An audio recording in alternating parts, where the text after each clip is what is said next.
Madam Chair, you are now live. Thank you. All right, at 5 o'clock, I am calling to order the June 20th meeting of the Finance Committee. If we could get a roll call, please. Councilor Cassett. She's excused. Councilor Lindell. Councilor Rivera. He's excused. Councilor Villarreal. Present. And Councilor Romero Worth. I am here. Are there changes to the agenda from staff?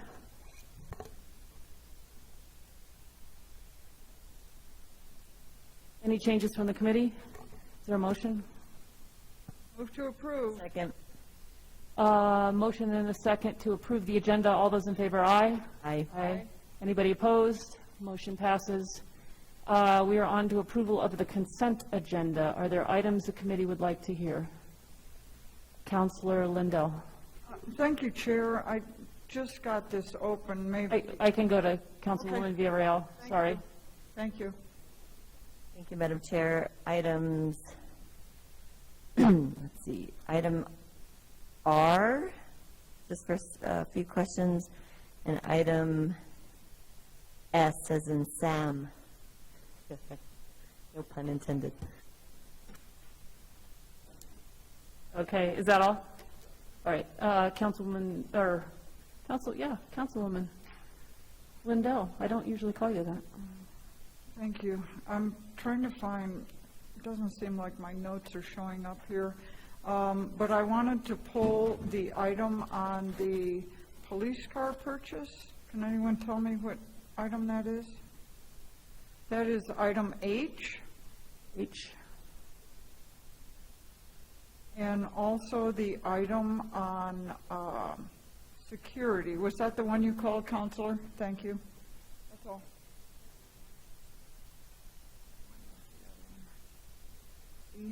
T. Hold on, let me look. Oh, yeah, item T. Thank you. Thank you. Okay, so H, T, and S, correct? No, I was talking about Councilor Lindell pulled T, H, and S, or H, S, and T. Okay, do we have a motion to approve as amended? Move to approve as amended. Second. All those in favor, aye? Aye. Aye.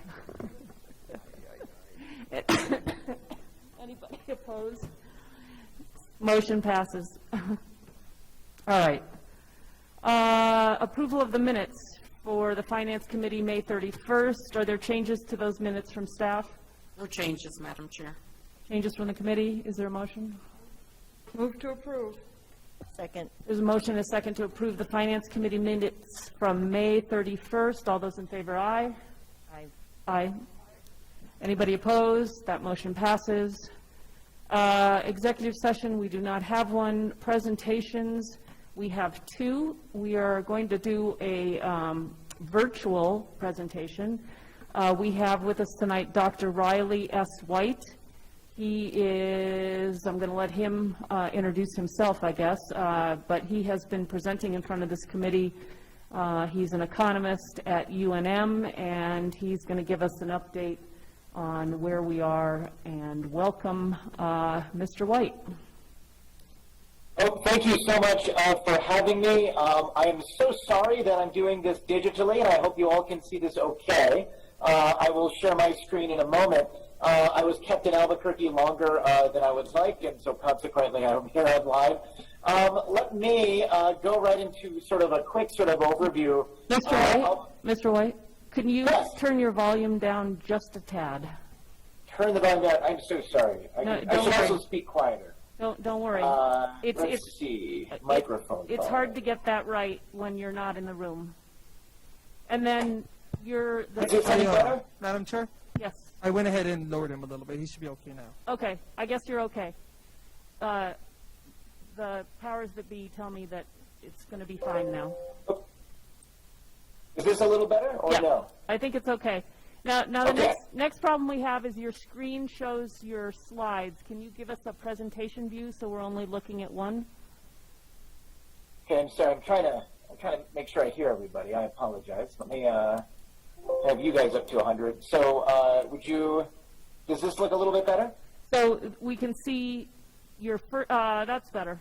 I just don't want to see the slides that are coming up. I don't know Okay. what the version of that is, but, okay, I think you're good now. Sorry. Oh, okay. No, I'm so sorry. Sometimes it works the opposite way, where the upcoming slides look better, depending on, and I have a kind of a big work computer here that I'm kind of operating on. So I appreciate your patience. So thank you so much. So hello, everyone. My name is Riley White. I'm the a tenured associate professor of finance at UNM-Anderson. Also, the assistant dean and incoming associate dean of teaching and learning at the university at UNM-Anderson. In this capacity, I'm speaking as the principal of Erebor LLC, where I focus on budget forecasting, modeling, and looking at macroeconomic risk. And I've published, if you're particularly interested in falling asleep, a great number of peer-reviewed publications on a very number of increasingly boring topics. But my great joy and great passion around this is talking with you today a little bit about our economic outlook, but even more precisely, looking at the question of, you know, as we enter, even in good times, we need to think about recessions from a planning perspective. And while a recession is certainly not inevitable, it is something for us to consider. What would that look like for Santa Fe? What are the things that we would need to consider? Oh, is this working okay? Any oh. I think you're okay. Oh, okay. Can you hear me all right, everyone? Yes. Okay. All right, thank you. So, national economic outlook. The U.S. job market right now actually remains very strong, but we have some economic doldrums on the horizon. Inflation remains at 41-year highs, and consumer confidence, which is often built around questions about how people feel with regards to inflation, is in decline, and partially in response to sort of the very high gas prices we've seen this summer. Increasing interest rates are likely to improve inflation numbers, but come with added costs. So when we consider things like inflation, I'm sorry. Yeah, Is I there a think question? I apologize. you're kind of cutting in and out. Maybe get closer to your mic. Okay. Let's see.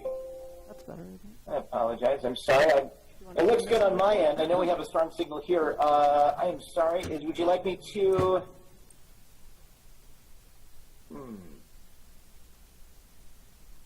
Keep talking here. I'm sorry.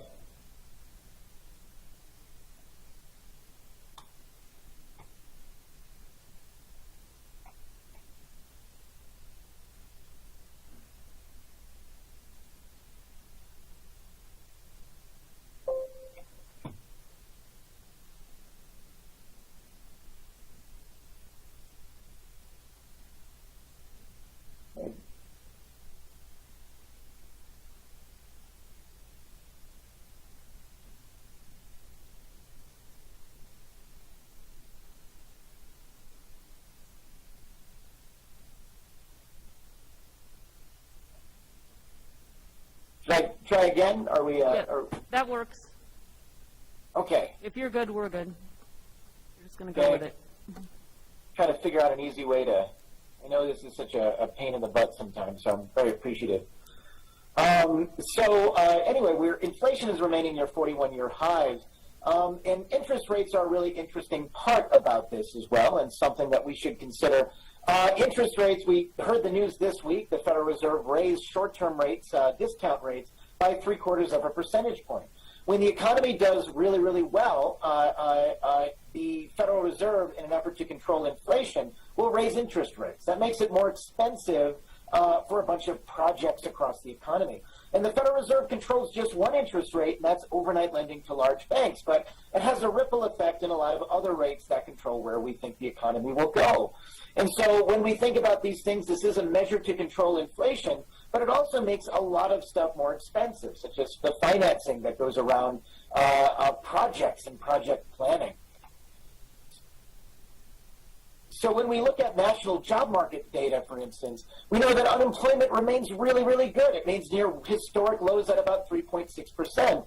This overlooks a number of factors. As we know a lot of people left the workforce or retired in the pandemic. Private sector employment is very close to pre-pandemic levels. Public sector employment has shown little improvement, though, and remains about 3% below pre-pandemic levels. One big reason for this is it's very hard often for governments to compete with rising wages in the private sector. Higher interest rates increase the financing costs for companies, which may discourage business investment and expansion. And when the Fed raises interest rates again, they're doing so to put a lid on the economy. They're trying to control the growth to help control inflation. But it does mean, as they do this, that we should expect slower growth going forward. One concern that we had, and as one that you've been attuned to since the last times we presented, was inflation has been longer lasting than we've anticipated. It surged again to the highest levels we've seen since 1981. And sort of our consensus estimate is that we know we've been undervaluing this through time. So for a lot of different reasons, some of which are geopolitical that we'll get into, some of which are just the ability of looking at the way that supply chains move. As a consensus and as a country, we've also underestimated inflation. Inflation remains high, and as we look ahead to labor market issues and other things, we anticipate it will start going down, but it will remain a little bit high through summer. And when we think about what makes inflation, it's primarily a mixture of different commodity prices and a lot of pandemic-related issues around supply chains. One financial professional created this decomposed analysis of inflation. What makes inflation inflation? You know, if we look at, say, 8.5 or 8.6% growth in CPI, a sizable percentage of that is related to the Russian invasion of the Ukraine. That had a direct link to commodity prices, which makes everything more expensive. And a sizable amount comes from the COVID-19 pandemic. This means supply chains, reopenings, and labor shortages. And it's amazing that these component parts can combine together in such a way to produce inflation. So other things to look at right now is that we've sort of seen, so even though we still have a robust amount of sales happening in the economy right now and people are still spending money, they're not spending money equally. Retail sales posted an unexpected decline in May as many consumers began to reduce spending, particularly among things like motor vehicles and electronics. Meanwhile, household debt has started rising again. This includes things like houses, credit cards, auto loans, student loans. These have been going up. And so the pace of expenditure is slowing, and it will have to slow in response to these things. And as debt becomes more expensive, we expect this slowing to accelerate a little bit. And so one thing that decides how quickly or how much people might want to spend in an economy is consumer sentiment. If you're more confident, you tend to spend more money. If inflation is high and gasoline prices are high, this reduces confidence. And we know that personal consumption growth is also slowing.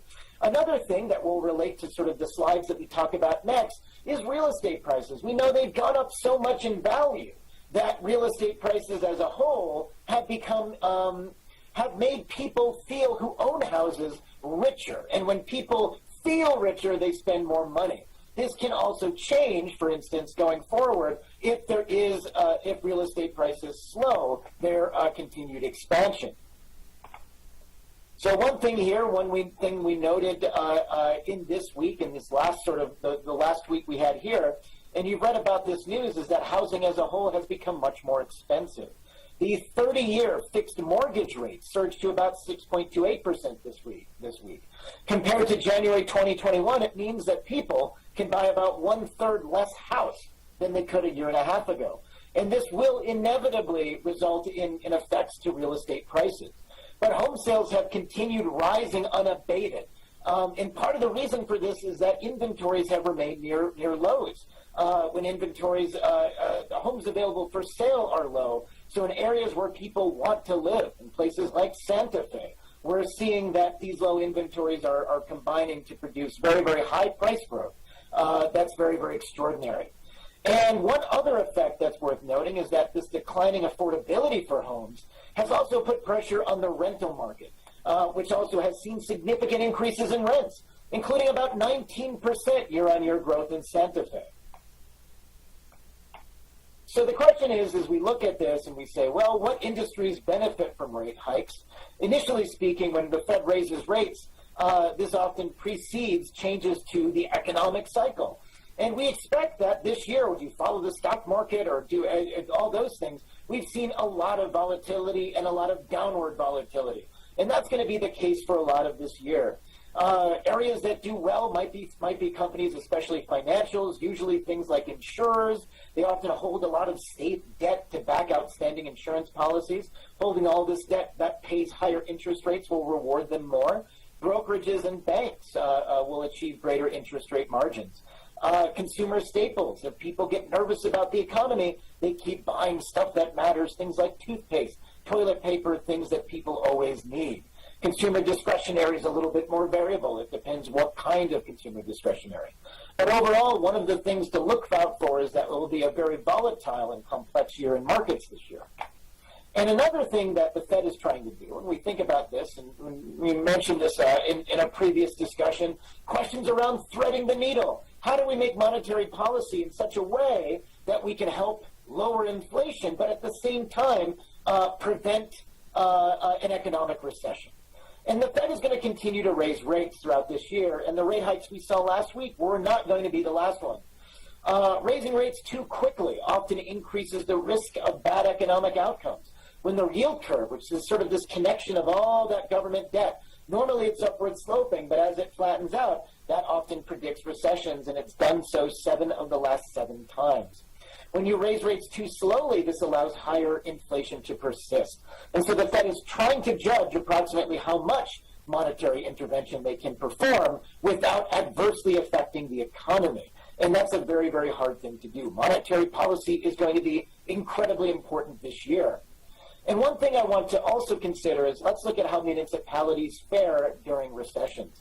So if we look at recessions as a whole, I'm not saying there is inevitably going to be one, but you should be aware that the risks are present for this. So often municipalities, for instance, like in the last recession, they don't see substantial declines in revenues until the year or two after the recession begins. For example, during the Great Recession, which lasted from about December 2007 to June of 2009, we didn't see municipalities start reducing the amount of money they were bringing in large quantities until fiscal year 2010. And so one thing is we know that in the last big recession, we looked at 112 cities, the revenue effects are not equal, and the same would be expected of Santa Fe. We can expect changes in revenues across the board. A few cities weathered the recession well. Most of them lost between 3 and 8% of revenues during this time. And in response, local governments often cut funds. The ways they cut funds varied, but in whole, we saw cuts to education, highways, government administration, police, health, housing, and sewers, almost in that order.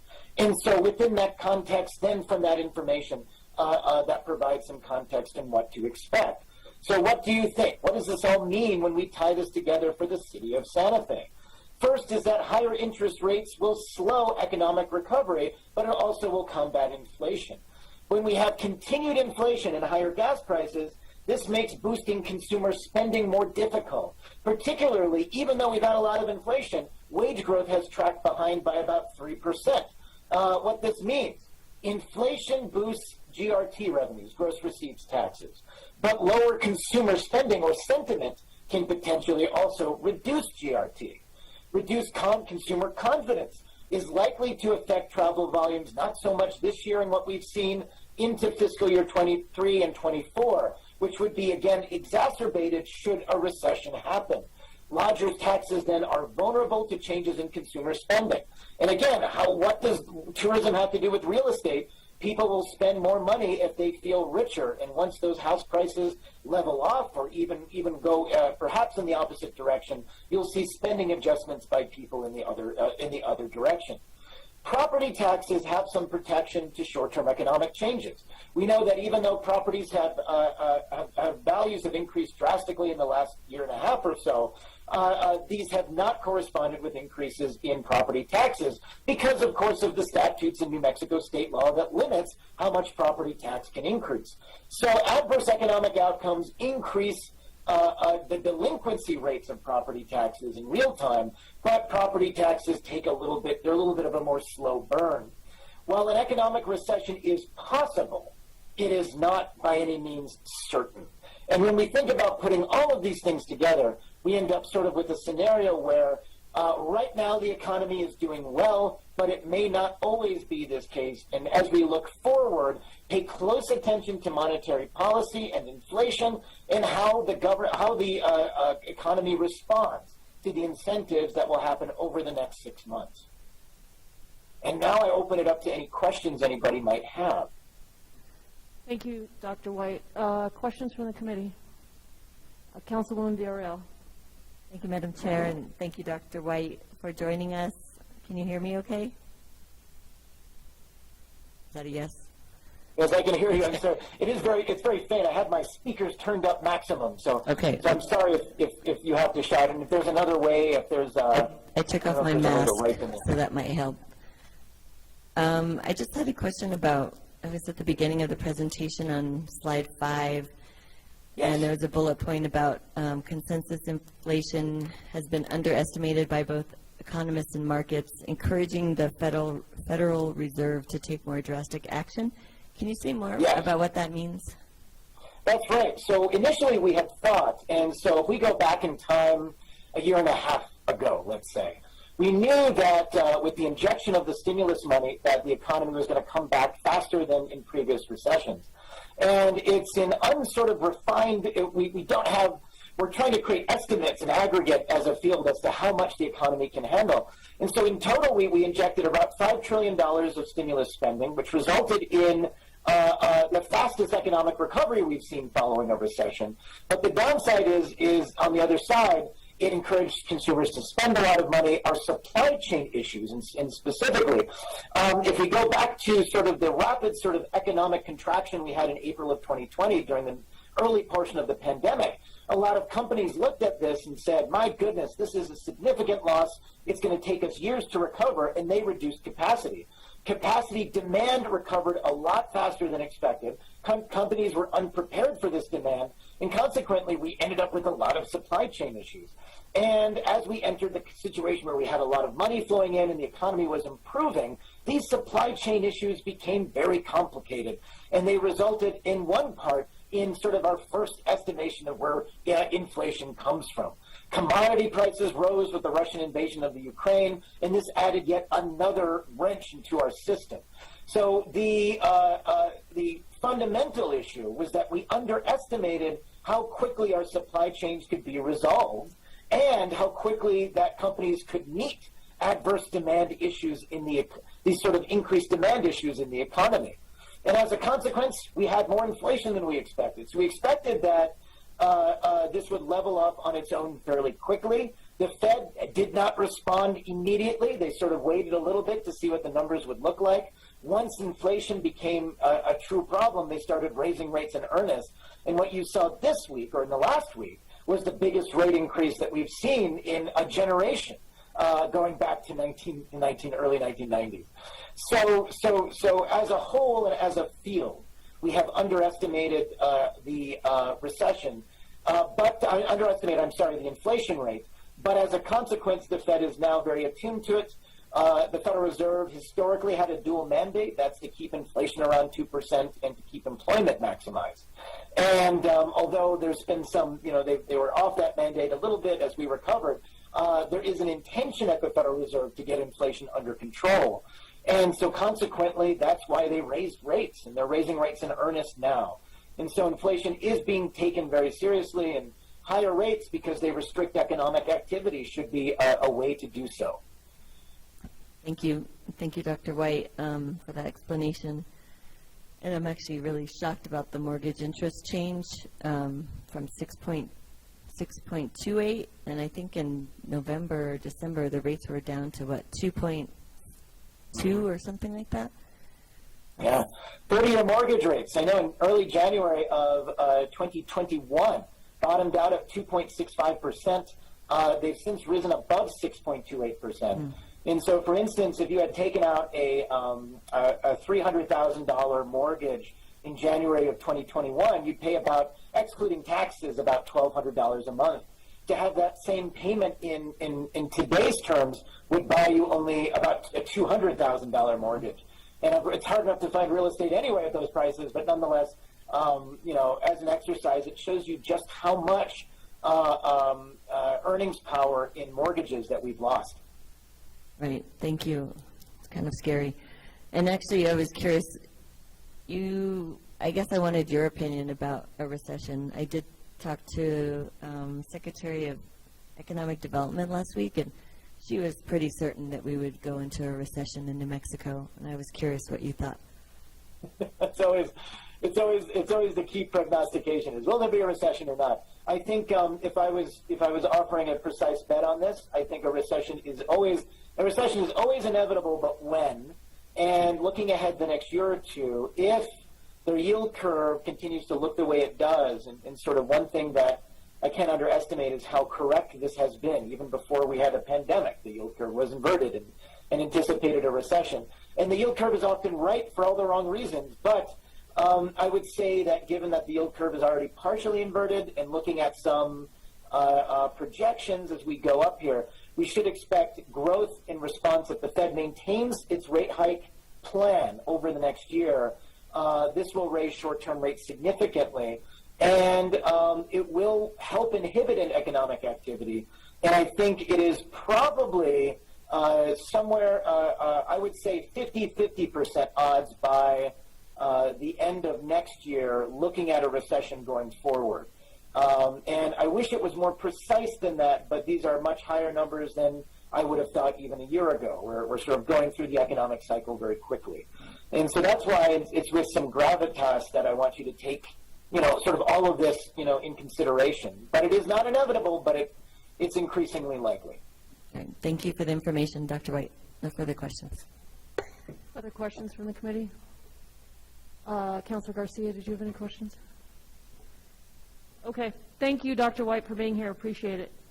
And that thank you so much. That presentation, just for everybody's knowledge, is in the packet, so you can explore it at your leisures, I guess. All right, our next presentation.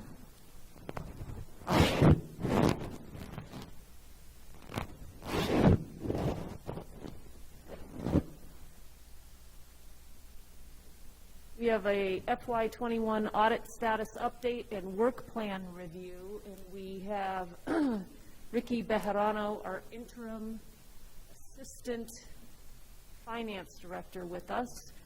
And I believe there is, in your packet, some slides. Are you going to go through those slides that are in the packet?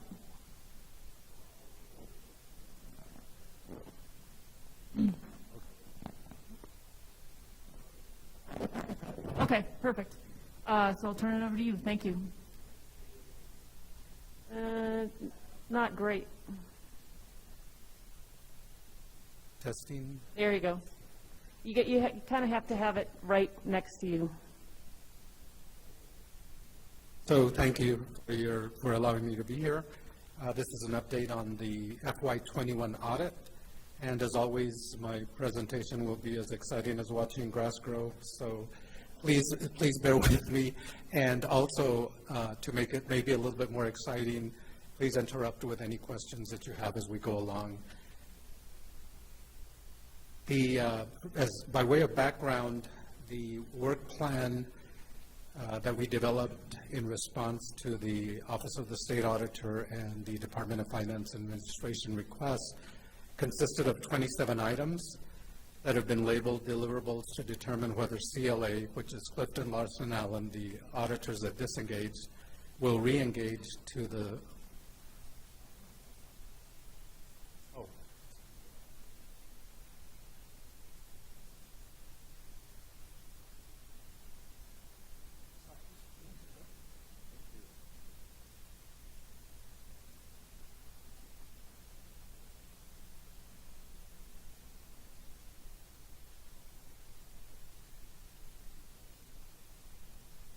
As I mentioned, the work plan that we presented to the Office of the State Auditor and Department of Finance Administration, entitled Deliverables to Determine Whether CLA Will Reengage to Audit the City of Santa Fe for the fiscal year ended June 20th, 2021.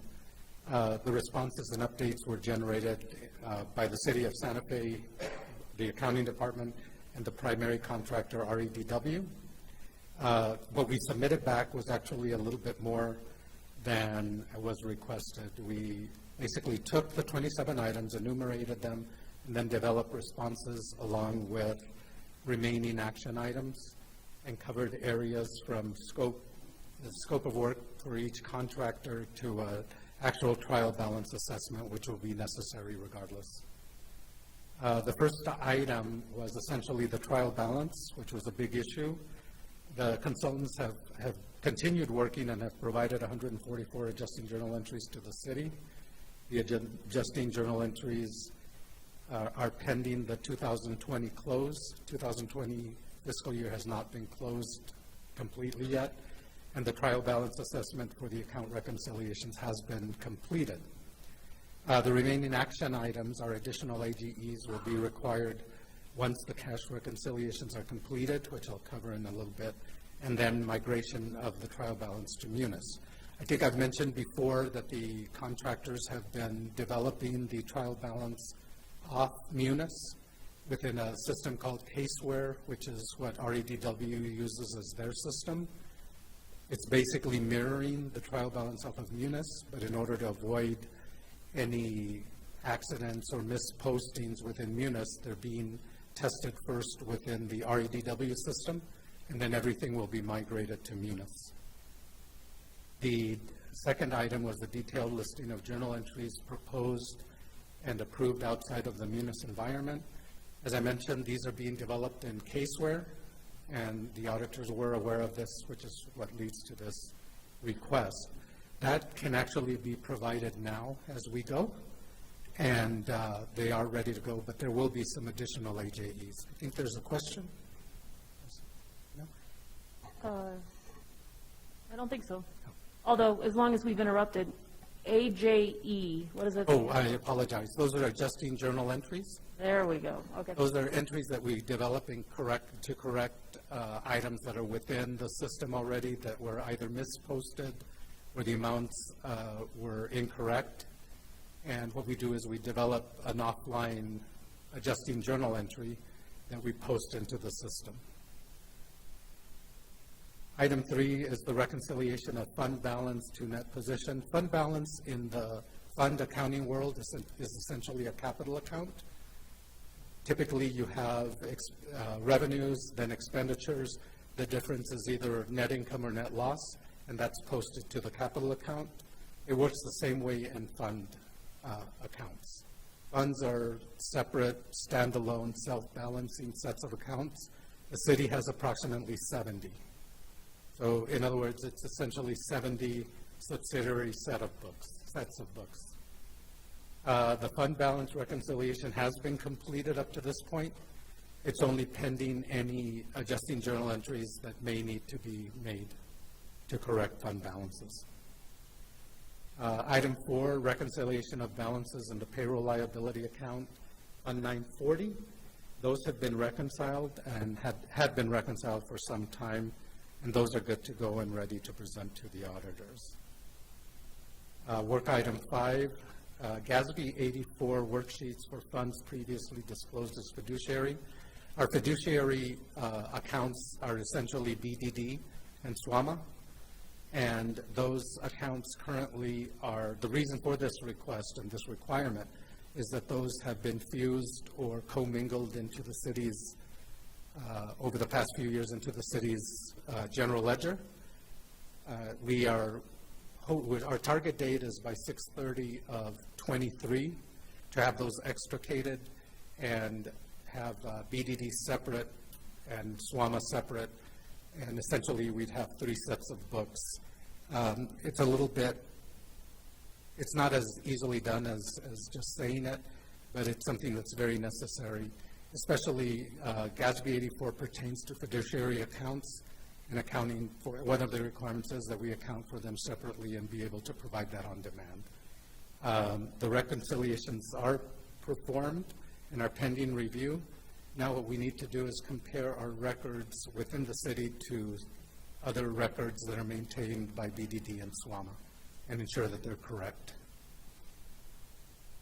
Memo to show the progress of implementing the various modules in Munis.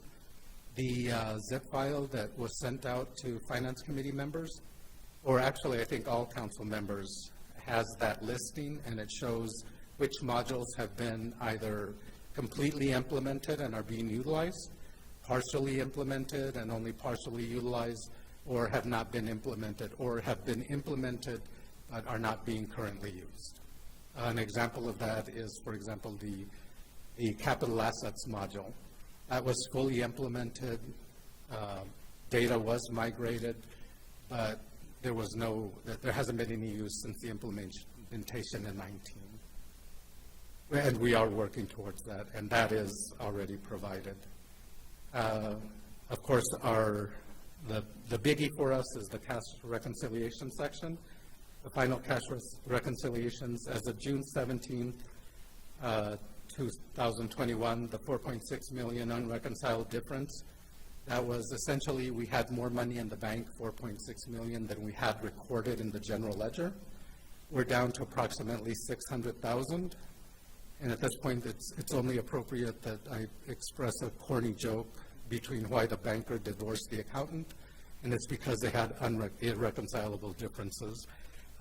We're facing the same issue here at the city. I know, very corny, very bad, but I couldn't help it. We're continuing to work toward that, and also I think one of the things that council needs to understand is that when we establish what are called pooled accounts so that cash could go to the various funds and whatnot, we have 5 working bank accounts, and those are take in money, distribute money. Some of them are ZBA accounts. ZBAs are zero balance accounts. Money goes in for the day and then is swept into the main account. There were some issues with that when we established those pooled accounts, and our problems lie primarily within the fund level. So at the general ledger level, we're actually doing much better. We know what cash is going in, what cash is going out. It's when we get down into the depths of the 70 fund accounts that things start to falter, and we're working through those issues. Memo on why cash was not reconciled 11 months after year end, to include reasons for variances and reconciliations provided to CLA initially. This essentially, there is a note in the full deliverables for re-engagement responses that you have on paper. It shows internal memo only. We decided to be transparent and let you know. The reality is that between lack of staff, COVID, there's every reason in the world why it was just not done. There's no excuse, but there are some reasons behind it. We recognize that bank reconciliations should be done at a minimum monthly. When we upgrade and start utilizing the system to its fullest extent, the system is actually built so that we can reconcile on a daily basis if we want it. That's our goal. It's going to take a while to get there, but we have got to get to that point where we reconcile at least monthly. 11 months we recognize as unacceptable. There really is no good explanation for that. We've just got to figure out how to get it on track. Memo detailing any reasons for any funds or orgs that ended with negative pooled cash, if any. There are approximately 6 out of 62 funds and orgs that have negative pooled cash balances, and those are being investigated. But it's a cart in front of the horse deal right now. We need to get to the point where we reconcile cash at the highest level and then bring it down, and then we can then reconcile those 6 remaining funds that are off track. So that is in progress, and we get closer and closer each day. City confirmation of balances on behalf of BDD and SWAMA as the fiscal agent of those agencies or entities. As I mentioned, we do have what is shown on the city's books and records. Now we have to sit down with SWAMA and BDD and make sure that we reconcile to what their numbers are. Federal expenditures and revenue section. updated schedule of federal awards. The schedule of expenditures of federal awards has been compiled. It's been compiled for some time. Now what we have to do is combine the ongoing federal funding like CDBG and COVID.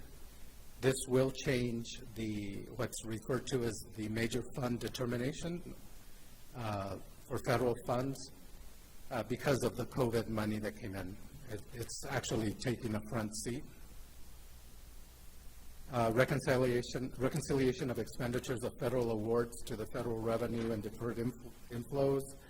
There is a reconciliation in progress that will reconcile revenue. So generally in the audit, what you see under the CFO or the schedule of expenditures of federal awards, you only see the expenditure side. There's an audit requirement that we also be able to reconcile that back to the revenues, what we drew from the feds as we're going along. And that is essentially nearly completed.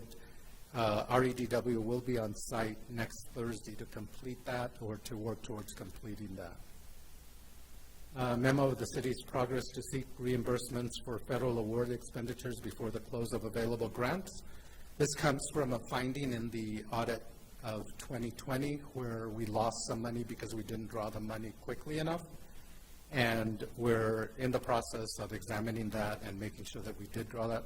Some procedures were put in place to make sure that that money is drawn, and we'll review that and provide a synopsis of that to the OSA and DFA. Reconciliation of grants receivable by fund and org. It's essentially a redundant question related to the previous two questions, and we are working towards that. Completion of major program grant workbooks. This has to do with determining the federal grants, the major federal grants, and that actually, it's interesting that it's coming up at this point on this list because that actually is a determination that the auditors make. A lot of us do it in-house knowing what the process is, but ultimately that's a determination that the auditors have to make, and when they determine the major programs, they decide which of those, well, they have to audit the major programs and then they decide which minor programs they're going to audit. The old days we used to call them A and B programs. A's must be audited. B's under the audit rule only have to be touched, is what we say, so you do some testing, but you don't do as intense a level of testing as you do for your major programs. Capital assets. Final capital assets as disclosed in the financial statements reconciled to the relevant trial balance accounts. This reconciliation has been completed for some time, and the footnotes disclosures for the financial statements are complete. In light of the fact that the auditors withdrew, we're going to do a final review of that and make any adjustments as necessary, but we think it's pretty well complete. Item 17, the final detailed listing of construction in progress, what we refer to as CIP, by fund. That has been complete, and we'll do a final review in light of the fact that the auditors are withdrawn. The receivable section, analysis of collectability of all receivables greater than 90 days at year end. The analysis is yet to be completed, and a reconciliation will need to be done in coordination with the programs that generate the receivables. Most of our programs, they're already doing this work. For example, in utilities, it's an ongoing process for them. They know what's over 90 days, what's 60, what's uncollectible. This usually is a problem for most governmental entities in New Mexico because of the constitutional prohibition of writing off accounts, essentially, because it's against the anti-donation clause.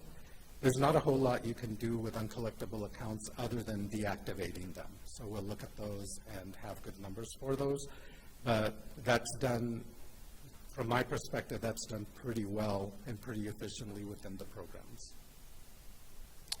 Item 19, review and explanation of any internal due to and due from. That's essentially activity between the funds, where perhaps you would have one fund paying something on behalf of the other in anticipation of reimbursement.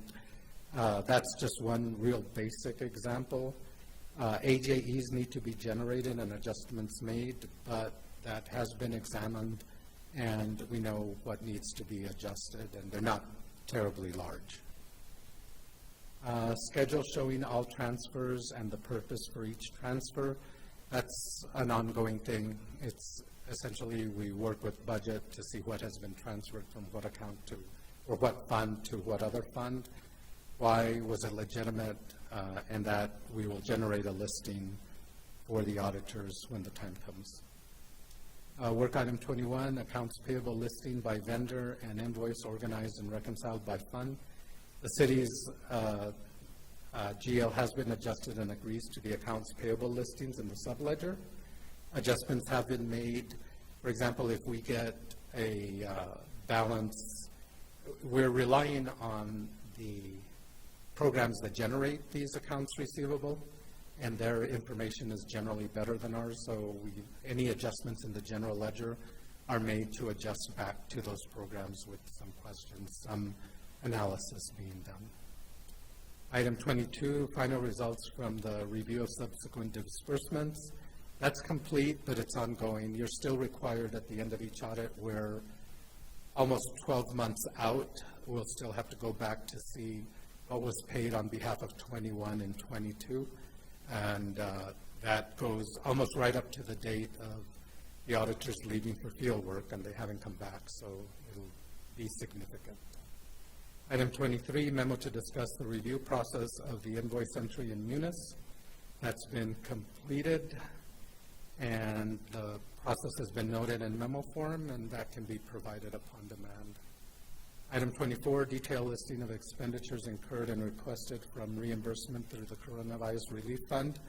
This is a bit redundant, but it has to do specifically with the Corona Relief Virus Fund, and we're ready to present that. Item 25, if there were sub-programs listing the city contracts, listing of city contracts in charge of each, contacts in charge of each of those programs funded using coronavirus relief funds, and memo on controls for each sub-program. This is what we refer to as sub-recipient requirements. There were none for the period for 21 that we're aware of. There may be some in 22, and probably will be some in 23, but for 21, that's a non-issue. And 26, these were additional requests. CLA essentially for 26 and 27 wanted us to acknowledge that the audit essentially starts over. So any work that they did and that we were billed for and paid for doesn't count towards if they decide to re-engage. It'll be a separate contract, starts over.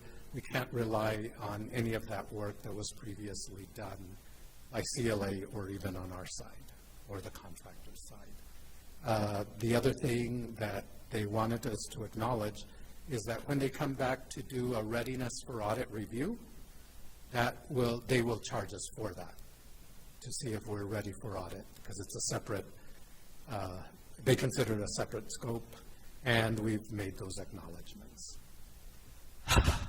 With that, I stand for questions. That wasn't too bad. You got through it.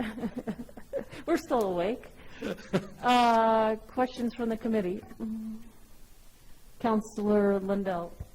Thank you, Chair. Thank you very much. Just, you were just talking about it, this item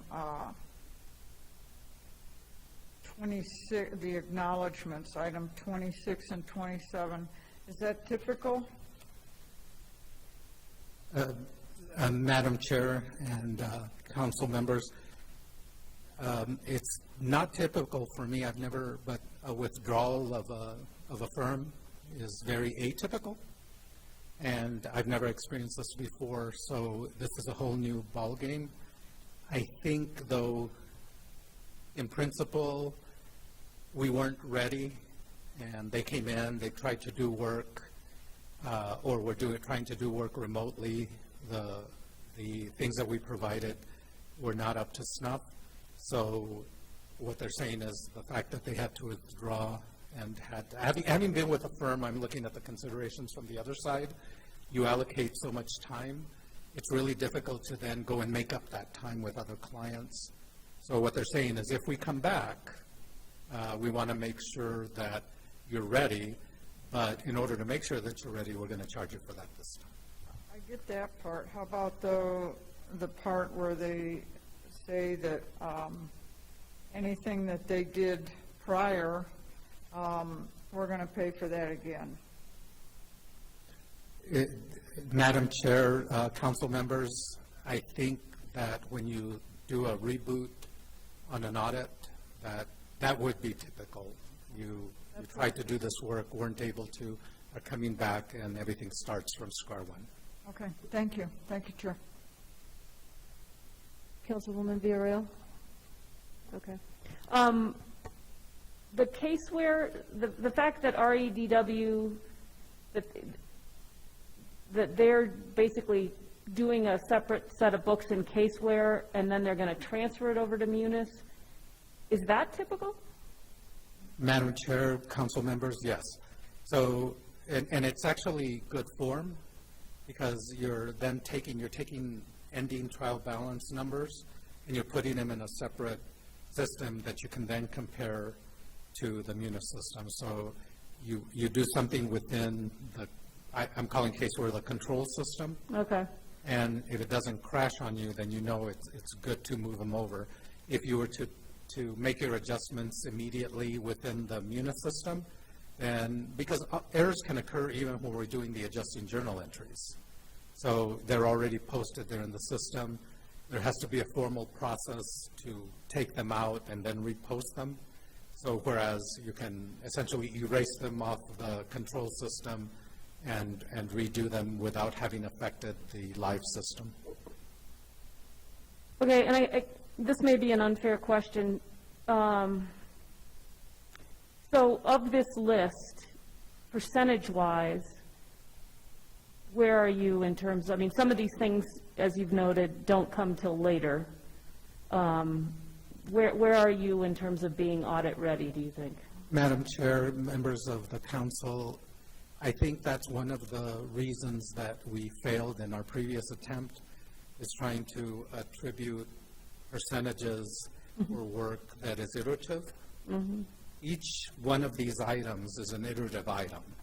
So you work it, it gets audited, there's a back and forth within the audit, and so trying to assign a percentage, I would say, no disrespect, but I would say that it was from the get-go an unfair question. And I think with my experience, I would never have agreed to providing percentages. Okay. Because audits don't work that way. You kind of divide them up into pre-audit, field work, audit analysis and whatnot, and then final work, and then you produce an audit. All of those can reopen at any time except the pre-audit work, but all of those can, many times you have to go back and re-audit certain things because some items changed. So it's really hard to nail down those percentages. I think we'd need more of an engineer type to do that understood the process. But in all frankness, I would never have agreed to putting out percentages here and there, because you may think that you're 100% complete, and then you receive something in a different area that is inextricably tied to the area that you thought was complete. You reopen up that area and things start over and you're down to 50%. So if CLA comes back, they're going to decide whether we're ready for audit. Madam Chair, council members, yes, or an audit firm that, it depends Right, on or whoever the auditor whether is. CLA agrees to do. I mean, is that sort of the first step then? Is whether it's the old auditor or a new auditor, they come in and they look at your stuff and they decide, okay, you're ready, we'll proceed. Madam Chair, council members, that's generally done under ordinary circumstances. It's done in the pre-audit work. It's send me this, send me that, and download these things, and they do some preliminary testing to see if you're actually ready to move forward. Generally, you are, or you wouldn't have them come in, and then they proceed from there into their actual field work. Okay. Any other questions? Councilor Garcia? Yes. Thank you, Madam Chair. Just got a quick question, Mr. Bejarano. Attachment C goes over the scope of the current contractors, and I don't see Pinon Ventures on there, which, from my understanding, was a 6-month contract that we approved in January, so I don't think we would have concluded that contract yet, so. Madam Chair, council members, that is a little bit different because there were, I think there was supposed to be audit coordination work, and then there was also some analysis of some sort that was being done in more in line with internal control work. I can't give you any information on that. We're currently, Pinon's not involved now in this phase. Okay, so I guess maybe if we can get an update during the governing body meeting next week, just given where we are with that. It was short-term contract. It was supposed to really help us kind of get our house in order. Madam Chair, council members, I would defer to the city manager's office. I think our deputy city manager, not now, but to get that status. I'm not delegating up. I just honestly don't know. Sure. Thank you, Mr. Bejarano. No other questions, Madam Chair. Thank you. Okay.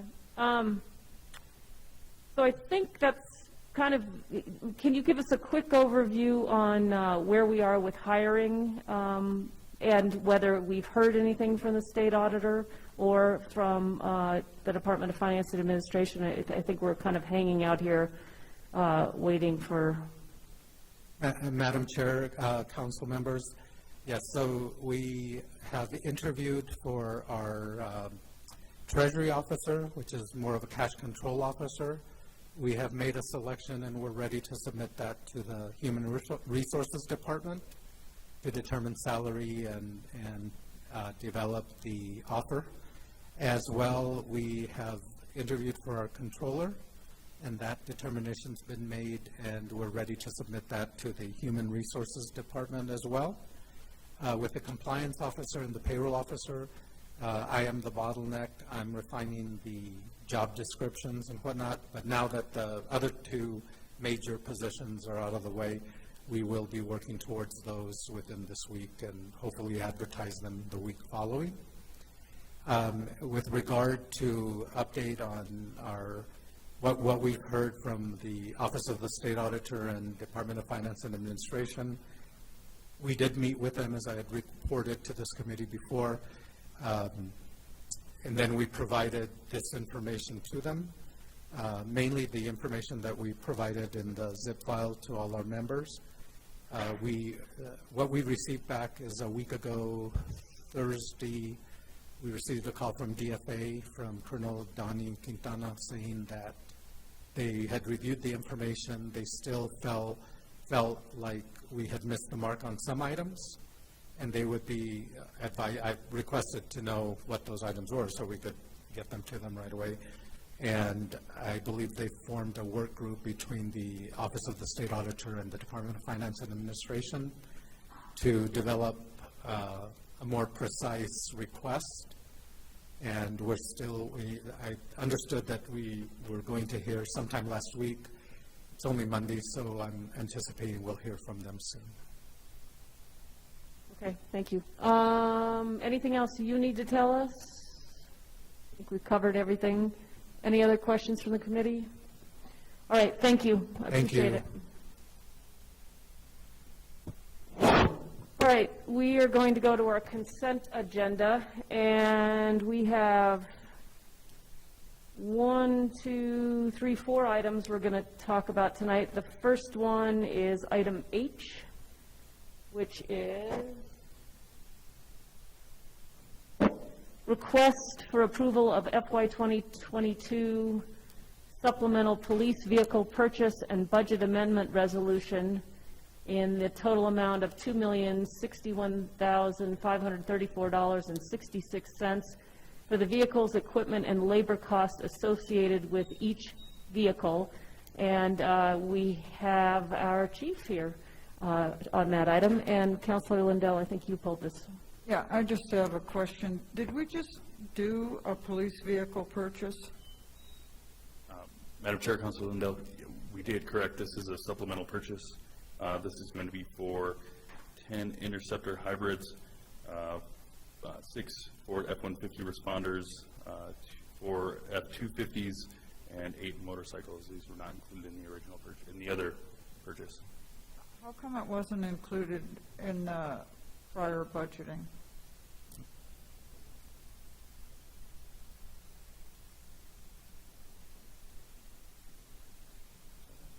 Madam Chair, Councilor Lindell, this was added after additional funding was identified.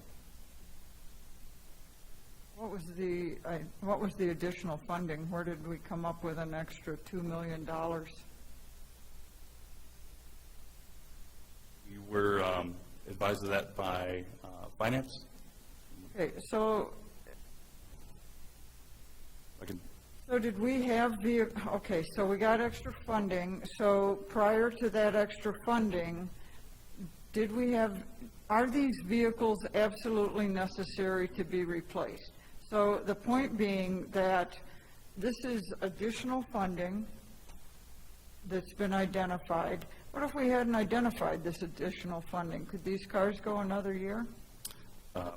Madam Chair, Councilor Lindell, so these vehicles are, the vehicles that we're talking about are near end of life.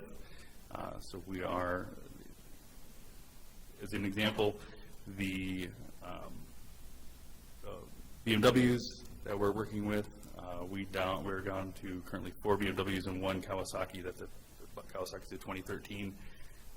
We're trying to use this to rebuild their motors fleet.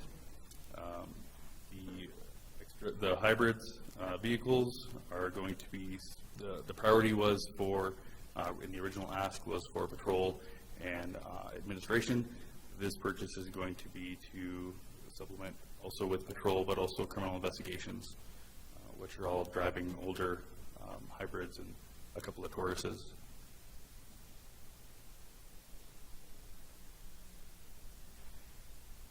Well, I guess it still comes down to, for me, I'm sure we're going to pass this, but it's a lot of money, and if we hadn't had the extra financing, you know, the question is always, could these vehicles have gone one more year? Could we have gotten one more year out of them and put this money somewhere else? And we just spent, how much was the previous purchase on police cars? Do you know?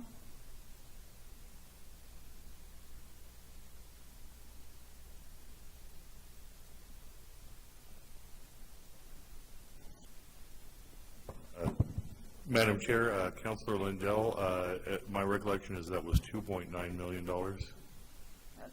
for vehicles and associated equipment. Can you just state your name for people watching who may not know who you are?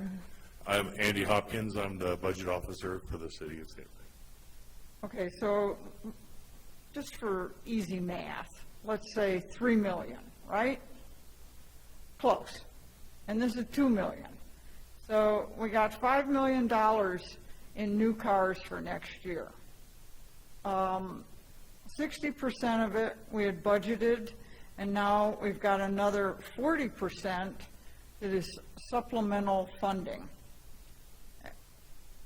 Where did the supplemental funding come from? Madam Chair, Councilor Lindell, that's coming from the same source as the original purchase, which was a combination of police vacancy savings and additional GRT that was earned in FY22 over and above our budgeted estimates at the time. Okay, thank you, Andy. And Madam Chair, Councilor Lindell, just to give kind of an example of where investigations is at, and myself as well. I have the second oldest car in the fleet. I thought I had the oldest. I have one detective who beats me with the oldest. Mine is a 2013. His is the 2013. He beats me by one FA number. But we've been pushing and doing what we can with the vehicles that we have and trying to make them last for as long as we can. But this does go a long way of bringing us back to where we would have been pre-COVID. So, does anybody know how many vehicles were in the prior purchase?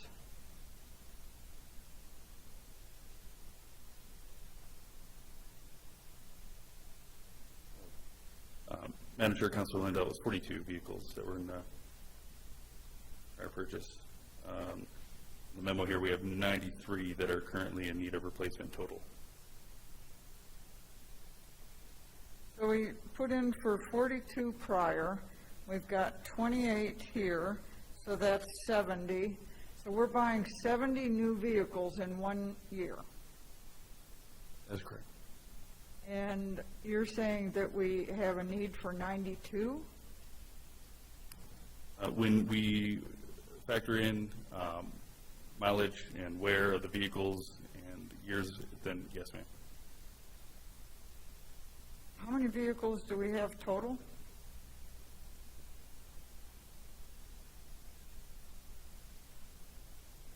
I can get a list of the total vehicles for you. I don't have that currently in front of me.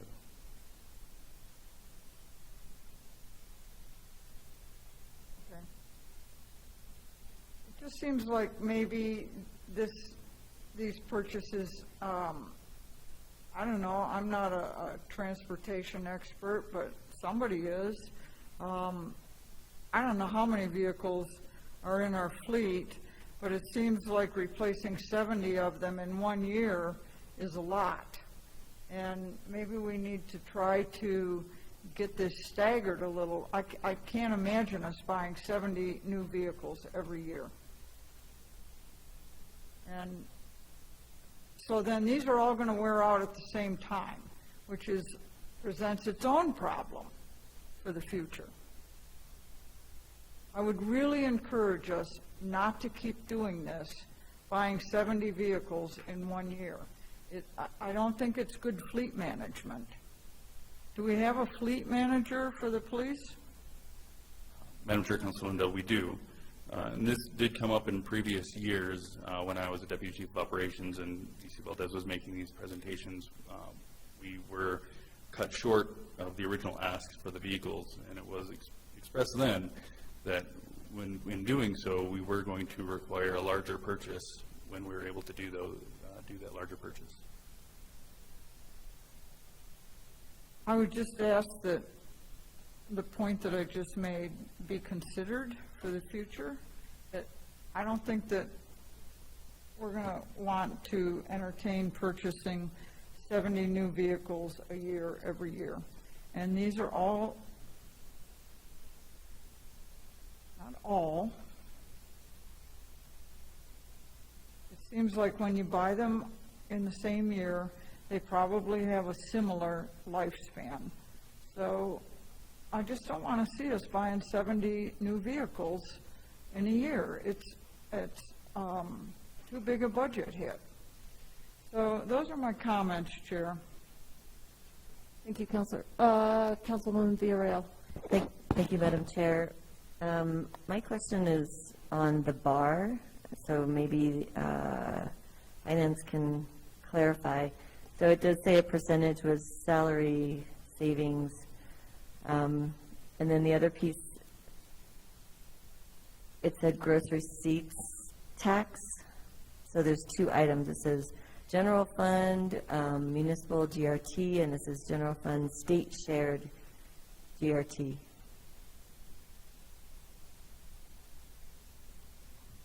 I was wondering if you could explain what those are.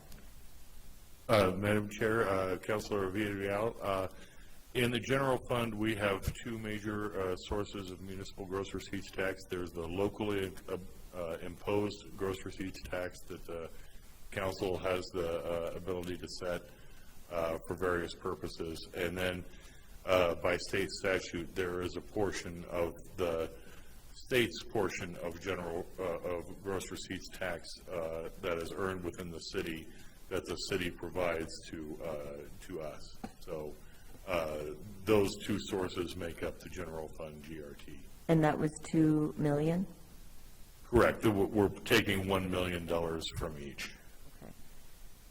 So I guess what perplexes me is during budget hearings, there were certain items that we were trying to find. I mean, there were even small amounts, and we kept being told, well, it's a balanced budget, there's no other funding, there's no other revenue. And then all of a sudden, there's this amount of money that just happens to be there, and it's frustrating because we go through this laborious process for budget and have to like penny pinch here and there and get questioned for $70,000 for this other item, and then all of a sudden there's $1 million. And then this kind of leads to an item that we're pulling from the agenda about down payment assistance and expanding it beyond just law enforcement or and so we were trying to think of what other sources are there to be able to fund more employees for down payment assistance, and we were told there wasn't any. So this is hard. Do you understand why this is hard? Unless there's something I'm missing, it's hard to hear this, which, you know, it's for a cause that we know that's important. I agree with Councilor Lindell. It gets a little complex when you're asking for 70 vehicles all in 1 year. But I guess I'm just thinking of the money part, and I don't know if anyone has anything to share about that. Madam Chair, Councilor Villarreal, several points. On the FY23 balancing, that's really a different pot of money than we're talking about here, because what we're talking about here is money we've received, that money's in the bank, that's over and above what we expected to receive for FY22. At the time the budget was developed, we did not necessarily know that that money was going to be available for this. Also, that the FY22 budget, just like the FY23 budget, is set based on the numbers that we have at the time. For FY23, we don't necessarily know whether, you know, how good our crystal ball was in terms of allocating it. What we do know is that our best estimates of what revenues will be available in FY23 are 100% allocated within the general fund for things like the 8% raise and the down payment assistance program and a whole myriad of other things. So it's a question of, you know, what knowledge we have at the time. Right now, with this bar, we have a little bit better knowledge of additional GRT that is available for FY22 that is basically additional money that we weren't counting on at the time. We do just as... I mean, I understand that. I understand at the moment you have to decide what is available based on what's coming in, and then there's this new funding. I guess what's hard is, like, how do we then decide, and who gets to decide that this amount will then go towards vehicles versus other things that were kind of we were still trying to grapple with during budget hearings. So I guess that's what's hard for me. Like, we just see this and it's put in front of us versus like, oh, let's look at all the things that we were trying to figure out how to fund fully. There's a lot of different things, not just the down payment assistance, but that's kind of where I'm stuck here, and it's hard for me to just be like, great, this is wonderful, because we are just trying to figure out all these other places where we need to plug funding sources. And then this comes up, and then who decides that? I don't know.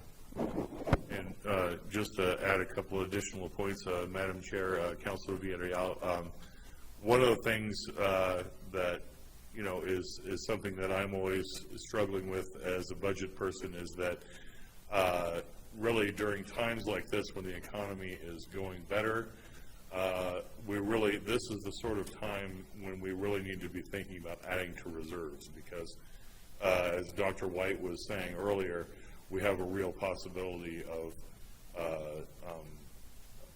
entering into recession. So we want to try to be very judicious with this. This was a decision that was made for the police cars, mainly because it's kind of a you know, you have to spend money to save money type of thing. The example I always use, and not to I don't want to lead you on too long of a story here, but when I worked decades ago in the city of Wichita, we had a department that I oversaw, the health department, that was actually driving around in 1972 AMC Hornets and AMC Pacers from the mid-'70s. And these cars actually cost more than a vintage Bentley or a vintage Porsche to maintain. It was ridiculous. We were actually spending way, way more than the cost of replacing this car in a year and a half or 2 years, I figured out, to do it. So replacing the cars, yes, is a large upfront cost, but especially in the case of police vehicles where we have a high degree of wear and tear and a high degree of concomitant maintenance that goes with that, you see a lot of money on the front end, but it does save a fair amount of money on the back end. So it is an investment. It's not necessarily, that's something to be factored in. I'm not saying that, we have to replace them all right now or our fuel or our budget was just going to explode. But it is something to keep in mind. And also, given the fact that I believe a lot of these are hybrids, so there will be a significant fuel savings with these purchases as well. And part of what was driving this also was that, a lot of the police vehicles were in really, really tough shape. And we just were not able to replace them at the level we needed to when we were in the COVID situation. So we're kind of dealing with a deferred backlog, and that's why you see such a huge amount this year that you would not normally see, and we would hope not to bring to you again anytime soon. So just a couple of additional things to ponder. I'll get off my soapbox. Thank you, Andy. I agree with that, what your philosophy is. I guess I'm just thinking of other things. And the reserve, thank you for bringing that up, because that was a concern of mine during budget hearings, making sure that we had enough in the reserve.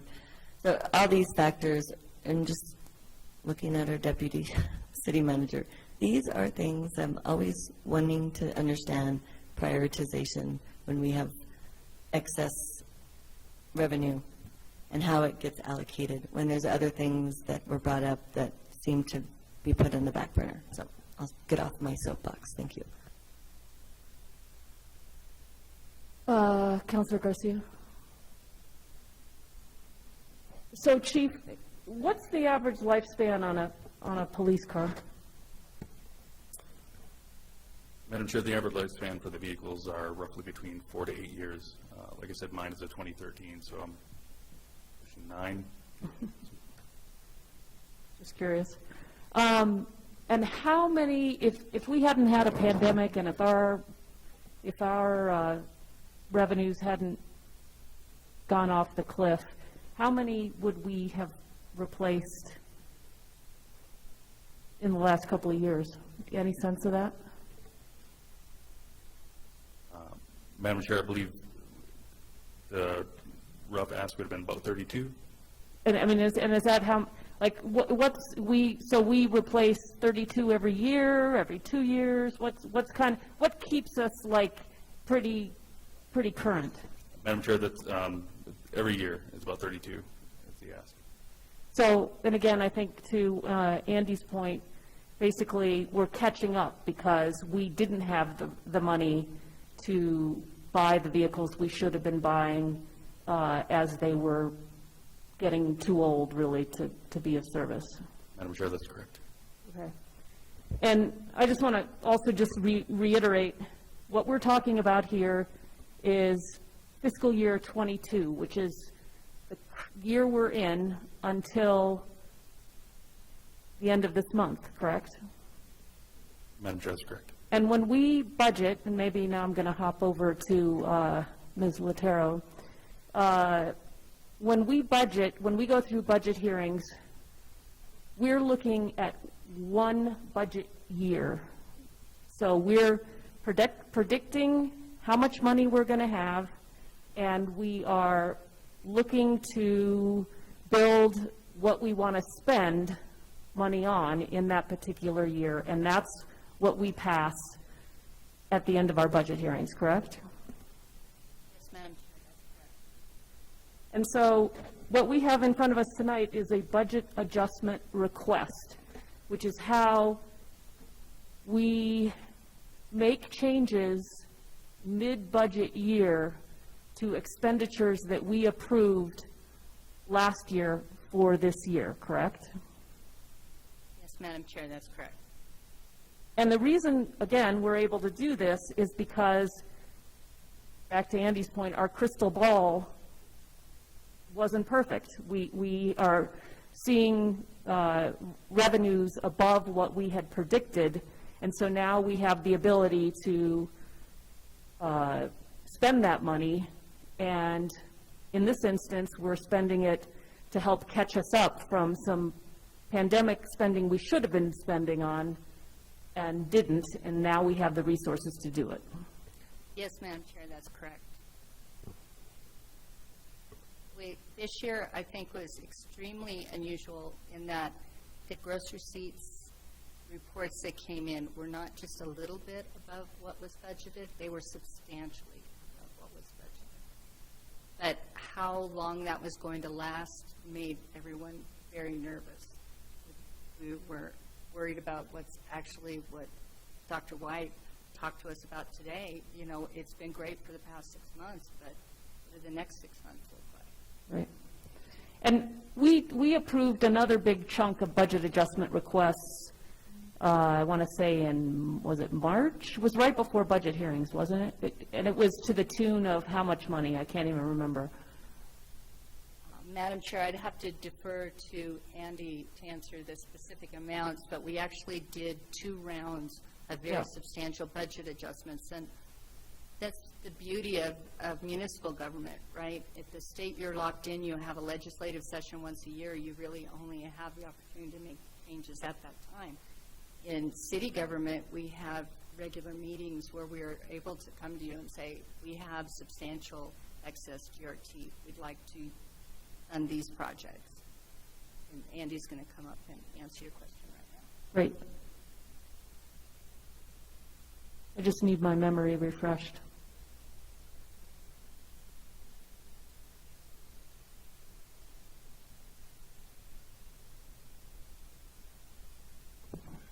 Okay. In terms of additional GRT that was used, sorry, Madam Chair, members of the committee, in the first round, which was kind of had its inception in late 2021, I believe we took the bar forward in January. We spent about $5.1 million in additional GRT. In the second round, we spent approximately $9.7 million in GRT.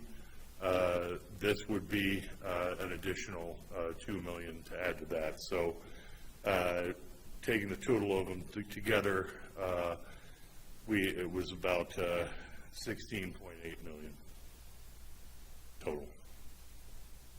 Okay. And so basically $16.8 million in revenues that we didn't anticipate last year when we adopted the FY22 budget. And so now we're realized we have that money, and so now we're able to figure out how to spend it, and that's what we're doing with these budget adjustment requests as we move through the year. Correct. Okay. Madam Chair, just a question on that. Yep. We were told the budget adjustments would take place every the midpoint, which was 6 months. So we did one in December, and then it kind of rolled into January of this year. And so I didn't realize, each month we're going to have a potential budget adjustment? No. Okay, so I Madam guess Chair, this is different. That's why I'm saying this is different. The other one was a 6-month time period that you all presented to us all at once for the most part, with kind of two different time periods. It was December and January. That made sense because it was the midpoint. But I guess the reason why I'm asking about this, because it isn't a midpoint. It's we're a few months after we just finished budget hearings. So, But again, the budget hearings were for FY23. Right. This is FY22. This is a totally different pie. I hear you, but Yeah. we were also talking about excess funding. Right, but we're about to close FY22.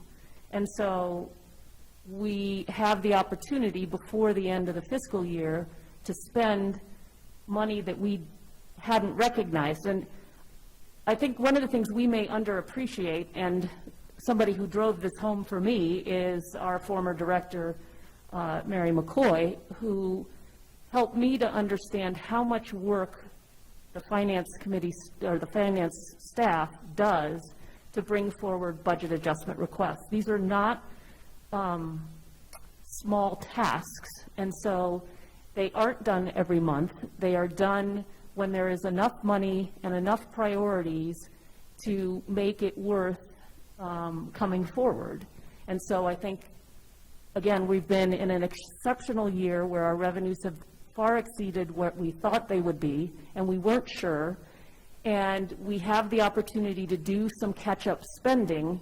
And so this is, I think, you know, I didn't expect that we'd have any more budget adjustments before the end of the fiscal year. Clearly, you know, we have revenues that make it worthwhile, and we have needs, clearly, with the fact that we couldn't keep up with the replacement of our vehicles, and therefore we're trying to take advantage of what really is a good thing, that our revenues have exceeded our expectations, and we're able to do some catch-up spending. So I think you kind of, silo is the wrong word. I think you have to think about it in pies.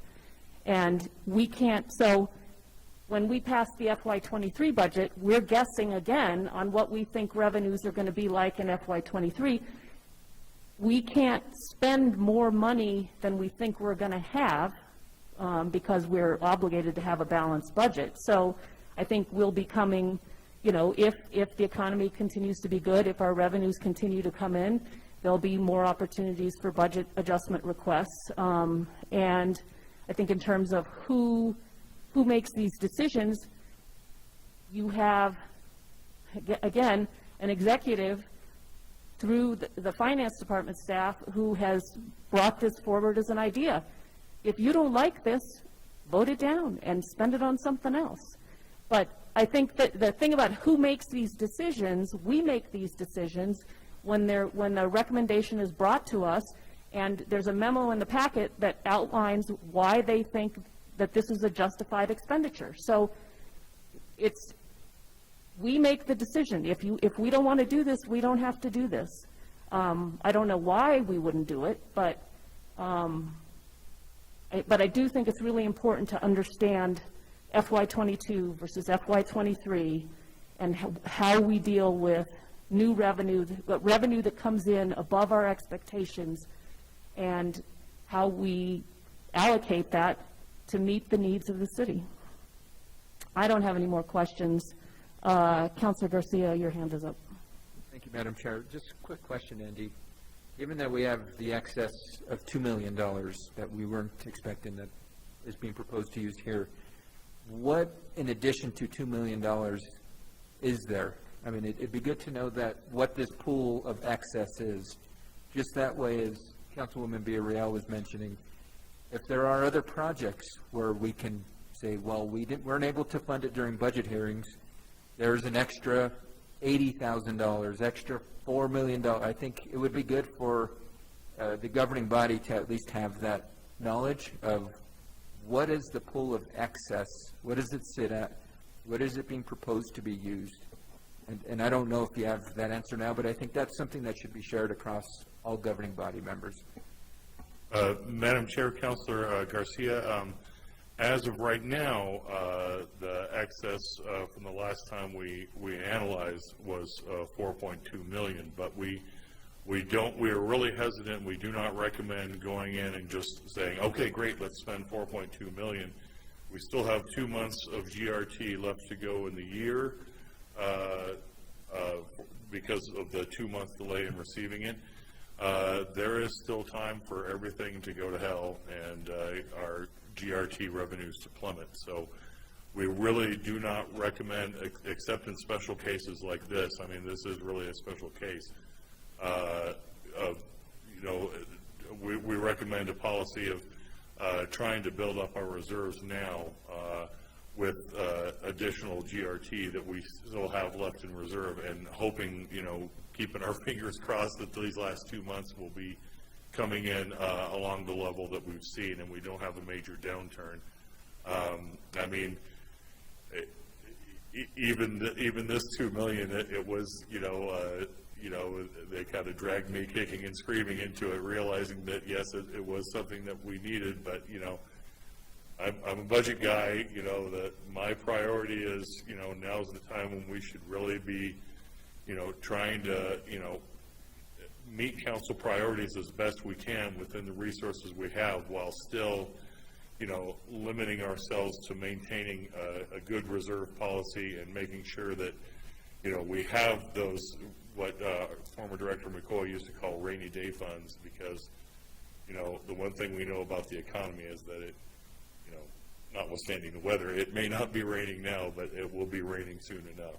So I would really hesitate to say, hey, let's go hog wild with another 4.2 million, because we just don't know what tomorrow will bring. Understandable.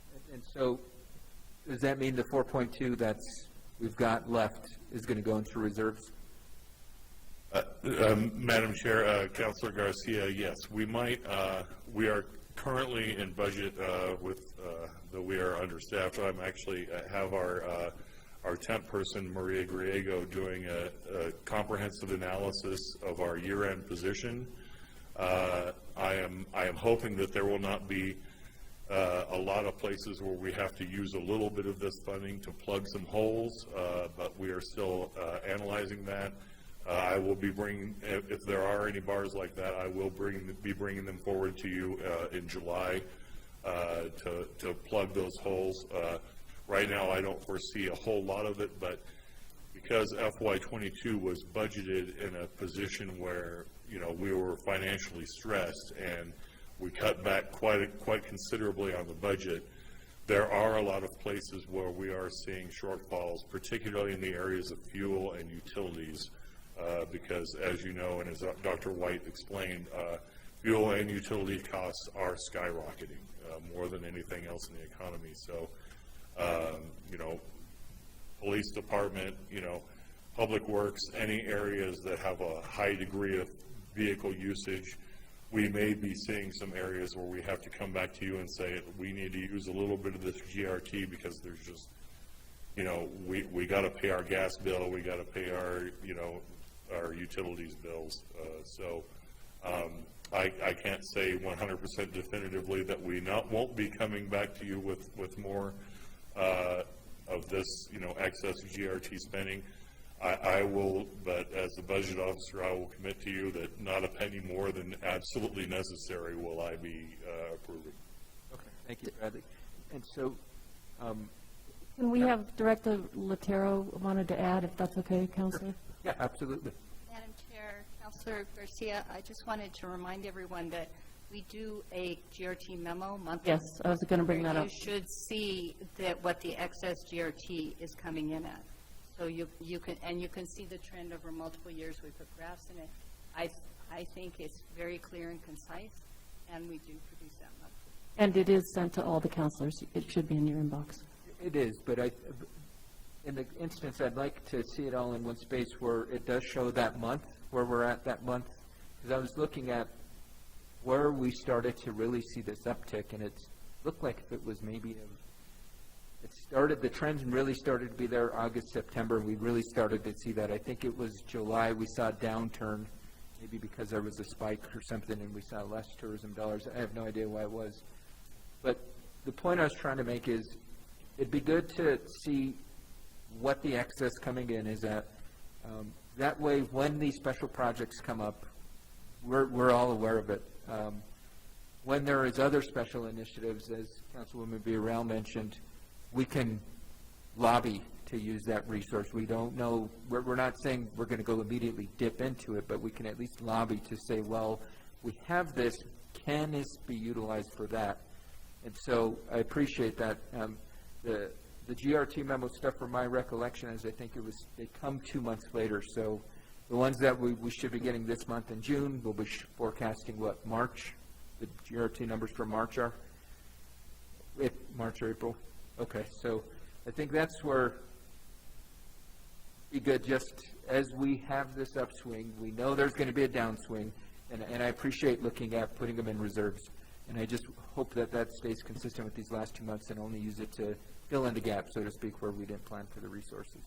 But, thank you for the clarification. I appreciate it. Thank you, Madam Chair, for the question or opportunity. Okay. Do we have a motion on this? I'll move to approve. Is there a second? Second. A motion and a second. All those in favor, aye? Aye. Anybody opposed? Motion passes. Thank you. All right, we are on to item R.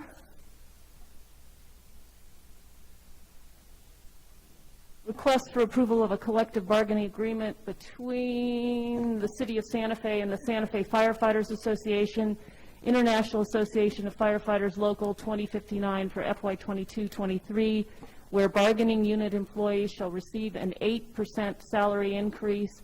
And we have, boy, it's chief night here at Finance. We have our Chief of Fire, Brian Moya, with us. And introduce your co-presenter there. Madam Chair, this is Aiden Lopez. He's the union president for Local 2059. So Terrific. I got him with me also, so he can ask a question. And I believe, Councilwoman Villarreal, you pulled this item. Thank you, Madam Chair. Thank you all for being here in our exciting committee meetings. You get to see in the action what happens. I actually just had a few questions. Just it was really not to. I mean, I was supportive of the change. I just didn't understand some things related to what changes occur for CBAs at this time. And I think the question for me, because this happened for PD, they had a different, obviously, process, but there were changes in their CBA along with the pay increase. So I was just curious if there were any changes to the CBA that occurred beyond just the 8% increase pay. Madam Chair, Councilor Villarreal, so we did not have negotiations this last fiscal year.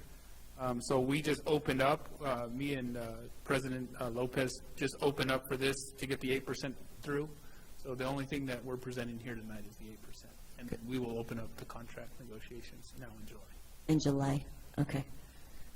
And then the other question, PD had kind of this inequity where some folks that were asked me didn't get the same increase. So I'm curious in terms of the fire department, were there staff that didn't get the 8% increase, and who were they?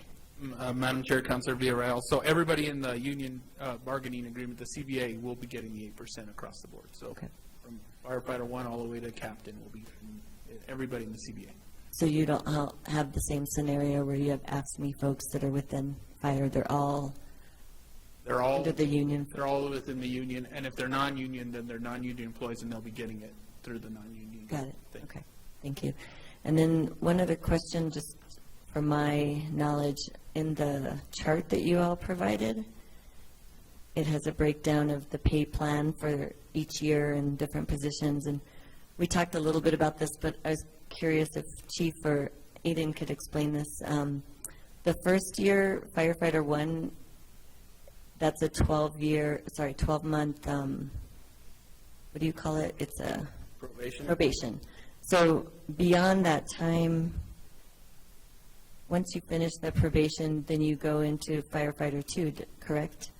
Actually, that's not necessarily how it goes. So we do have some firefighters here that are currently on probation, and right now they're making that minimum wage that was allocated by y'all a couple months back. They're going to go from probation to firefighter 1, year 1. Got it. Once they complete their first year with the fire department. And then once they complete their second year with the fire department, they'll go to firefighter 2, year 2. And then from then on, they'll continue with firefighter 2 to 3, 4, 5, up until they start promoting through the ranks. Got it. So I guess my question to you is, beyond year 1 for firefighter 1, why do you have pay increases when they actually finish their probation and then they go into firefighter 2?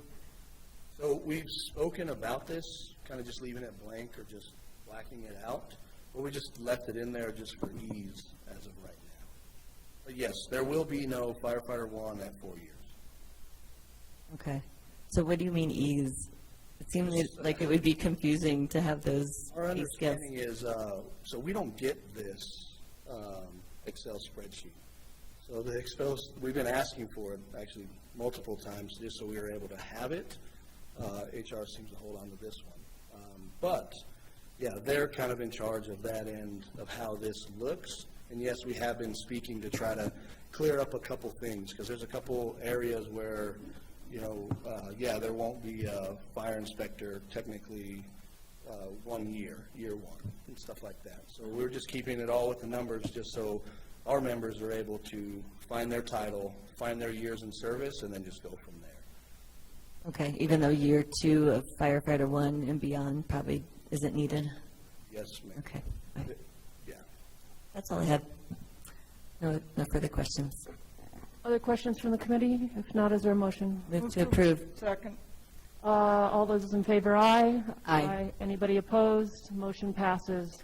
We are on to item S, request for approval of on-call contracts for citywide security services, each in the amount not to exceed $4,400, including New Mexico gross receipts, for 4 years with 4 contractors: Allied Universal Security Services, Condor Security of America, Inc., Servexo Protective Services, and VetSec Protection Agency. And Sam Burnett, you are here with Karen Gross to handle this item, and Councilwoman Villarreal and Councilor Lindell, you both pulled this. I'll let you arm wrestle for who goes first. Thank you, Madam Chair. We talked a little bit about this, Sam, just so I could understand. So this is an on-call. You have a group of, well, we saw it in the caption, but there's a group of security companies that we vetted that will be allowed to be used by any department within the city. And who facilitates that? How, I guess, would one decide who to use out of this group?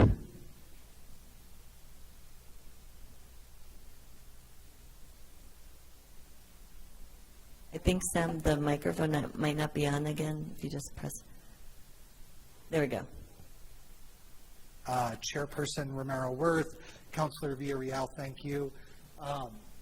As an on-call contract, yes, you are correct. Any entity within the city could reach out to any of the 4 vendors that would be under contract with a proposed scope of work and ask for a quote based upon the terms agreed to in the contracts attached to this RFP we're asking for the council to review. Really, the determination on who they would ask, I think, would really be up to any of the requesting departments or entities, either by their own background research or, you know, through preliminary conversations with vendors based on their availability at that time. Okay, so then the total amount's $4.4 million, and that's allocated in different ways, right? I mean, a portion of that is, maybe you could just break that down for us. Absolutely. Chairperson Romero-Worth, Councilor Villarreal, this is a 4-year contract. Right now, the average of our existing security contract has been about $1.1 million per year. We are anticipating in this fiscal year probably somewhere roughly around a 20 to 25% increase in the cost of security. The way this works is the amount in each of these contracts is not a guarantee of payment. Really, it's more kind of the bandwidth the city would have to work with that given contract. The actual funds for any PO encumbered, those funds would come directly from the entity within the city. Generally, those funds are requested through the budget cycle. So, you know, for example, at Midtown or the rail yard, those are areas where I know ahead of time I should ask for X amount of dollars, and then I would go out to the 4 various vendors, ask them for quotes, you know, move them through a vetting process, select my vendor, and then open a PO against that contract and that amount of money. The contract overall will be managed by the Community Health and Safety Department going forward. The person in that department managing it will be Manuel Sanchez. As POs are open, he'll keep a spreadsheet keeping track of available balances, and roughly that's the process of how it would work. But there is an amount of that 4.4 that's allocated for rail yard, for example. Chairperson Romero Worth, Councilor Villarreal, in a roundabout way, yes. Specifically in the contract, no. Right. But by me requesting budget and budget cycle, yeah, I know I will definitely be encumbering X number of dollars, if that makes sense. I think I'm answering the question. I guess I'm wondering that out of all of them, I think rail yard and Midtown are the largest, and maybe airport. Chairperson Romero Worth, Councilor Villarreal, I believe the largest are Midtown, the Water Division, Airport for sure.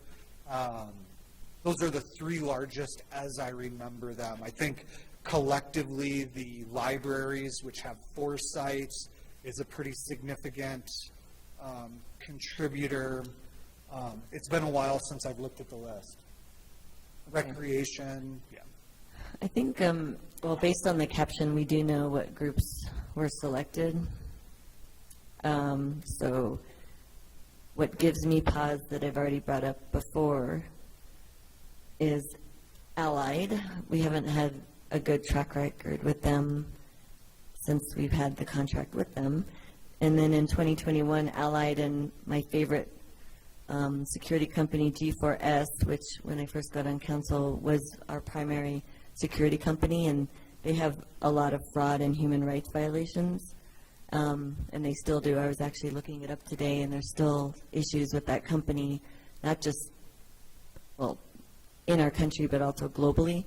I've also heard anecdotally about working for them and having issues working for them and not getting paid. So I'm not in favor of working with Allied, and we talked about this before, and maybe you can tell all of us about the airport issue, but I'm wishing we could take them out of this pool, because I'm not in favor of a company that doesn't have a good track record with us, and then they have all these other issues with the company as their global corporation. So what was the issue then, Allied, as it relates to the airport security?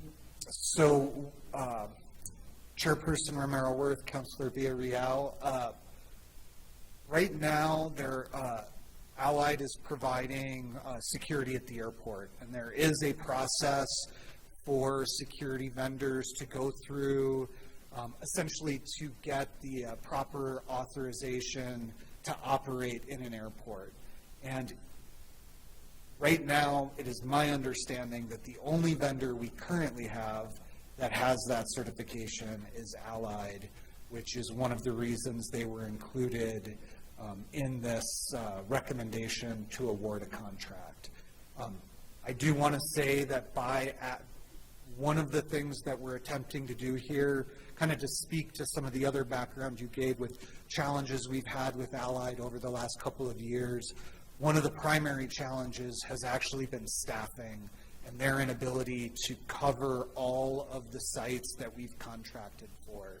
So in this RFP, we're trying to address a number of issues, and one of the primary issues is essentially diversity and coverage. We're hoping that by contracting with a number of companies up front, we create the diversity for city staff to be able to work with effectively in rearranging,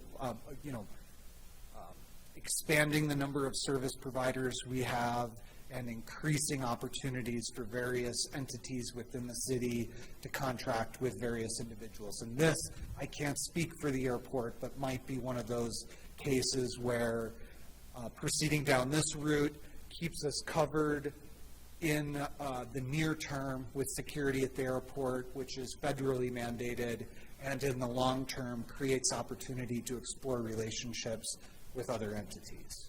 I hear you. I guess I'm thinking about how we can just be very specific about Allied having the contract with the airport solely and not considering them for the other requirements and priorities that we have, and how we do that in a procurement process.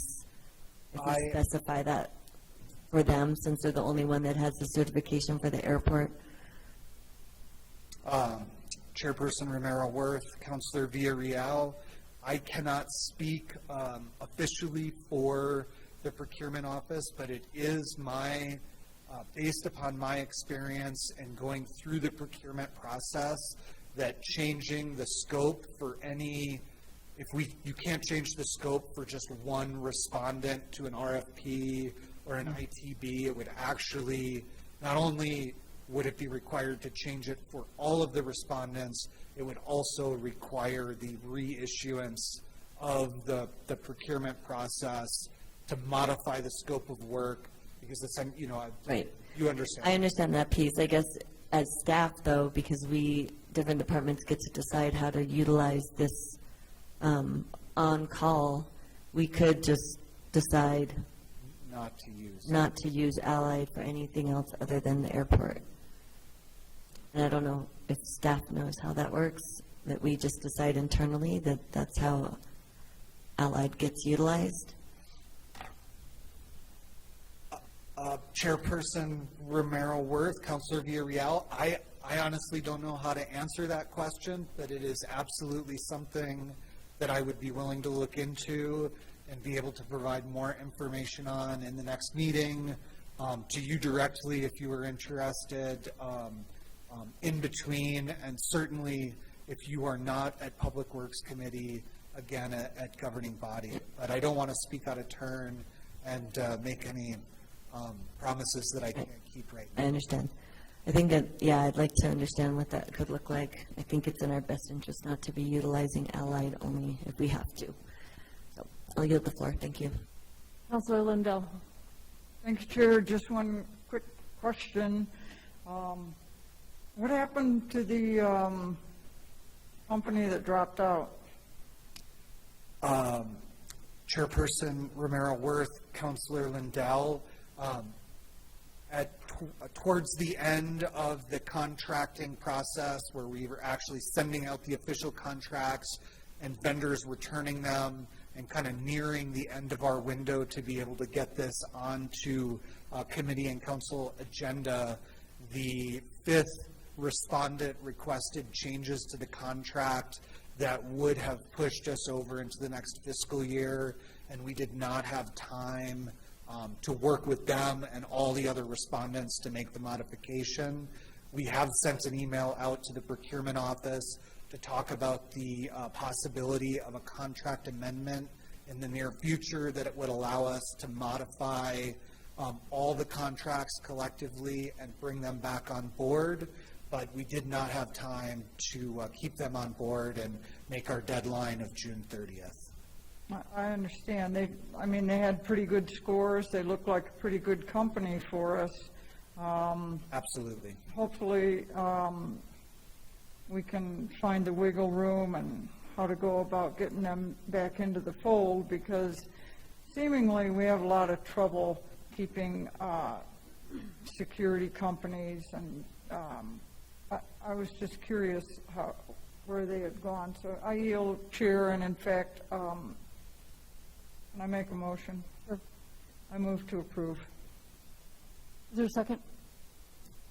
Second. A motion and a second. Is there any more discussion on this item? All those in favor, aye. Aye. Anybody opposed? I'll abstain for now. Thank you. Okay, we have 2 ayes and an abstention. Still passes.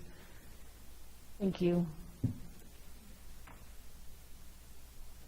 Okay, our last item of the evening, consideration of resolution number 2022, sponsored by Councilors M. Garcia and Councilor L. Garcia, a resolution specifying that the down payment assistance program included in the FY23 budget be available to all full-time city employees.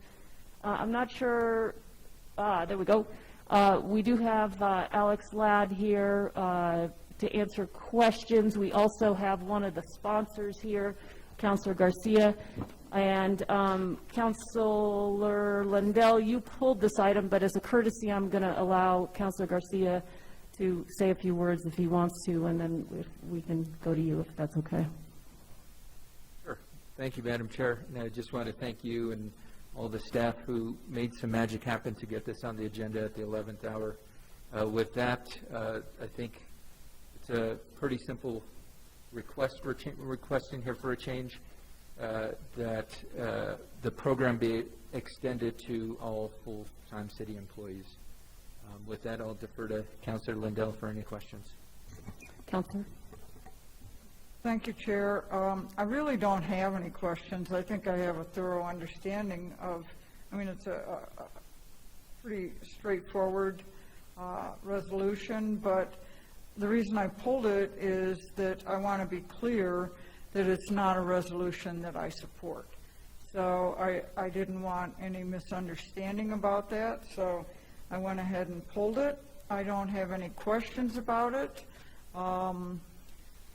So I can yield the floor, Chair, or I can make a motion. Councilwoman Villarreal, did you have anything on this item? Okay, I do have a couple of questions. So I did watch the presentation at the Quality of Life Committee, and I think it was established there that the amount of down payment assistance that is likely to be kind of a, I don't know what the right word would be, an average, or I'm sure that probably, depending on the applicant, the amount could change. But there was a number, I believe, thrown out of being around $50,000, which would be the amount that might be available to somebody who is successful in getting awarded this assistance. Am I correct in that? Madam Chair, members of the committee, you are correct. The $50,000 number is the one that both Housing Trust and the HomeWise are seeing as a more realistic number. Traditionally, it was closer to $20,000 or $30,000 per household. But I do want to make it very clear that households are not over-subsidized. So they underwrite this assistance just like they would any other kind of financial support. Okay.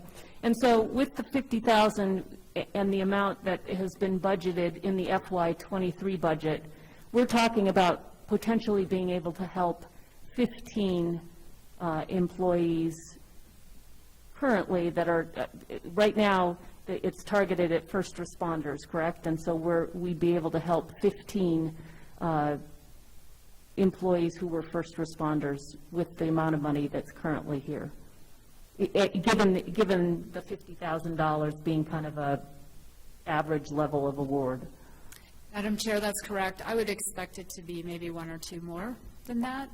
But I also want to point out that for this upcoming fiscal year, the Community Development Commission awarded $900,000 of down payment assistance to Housing Trust and HomeWise, so that those funds are available additionally, and of course those two organizations will go under contract to administer those funds, and we will require that they make an extra outreach effort that's more targeted at city employees at large.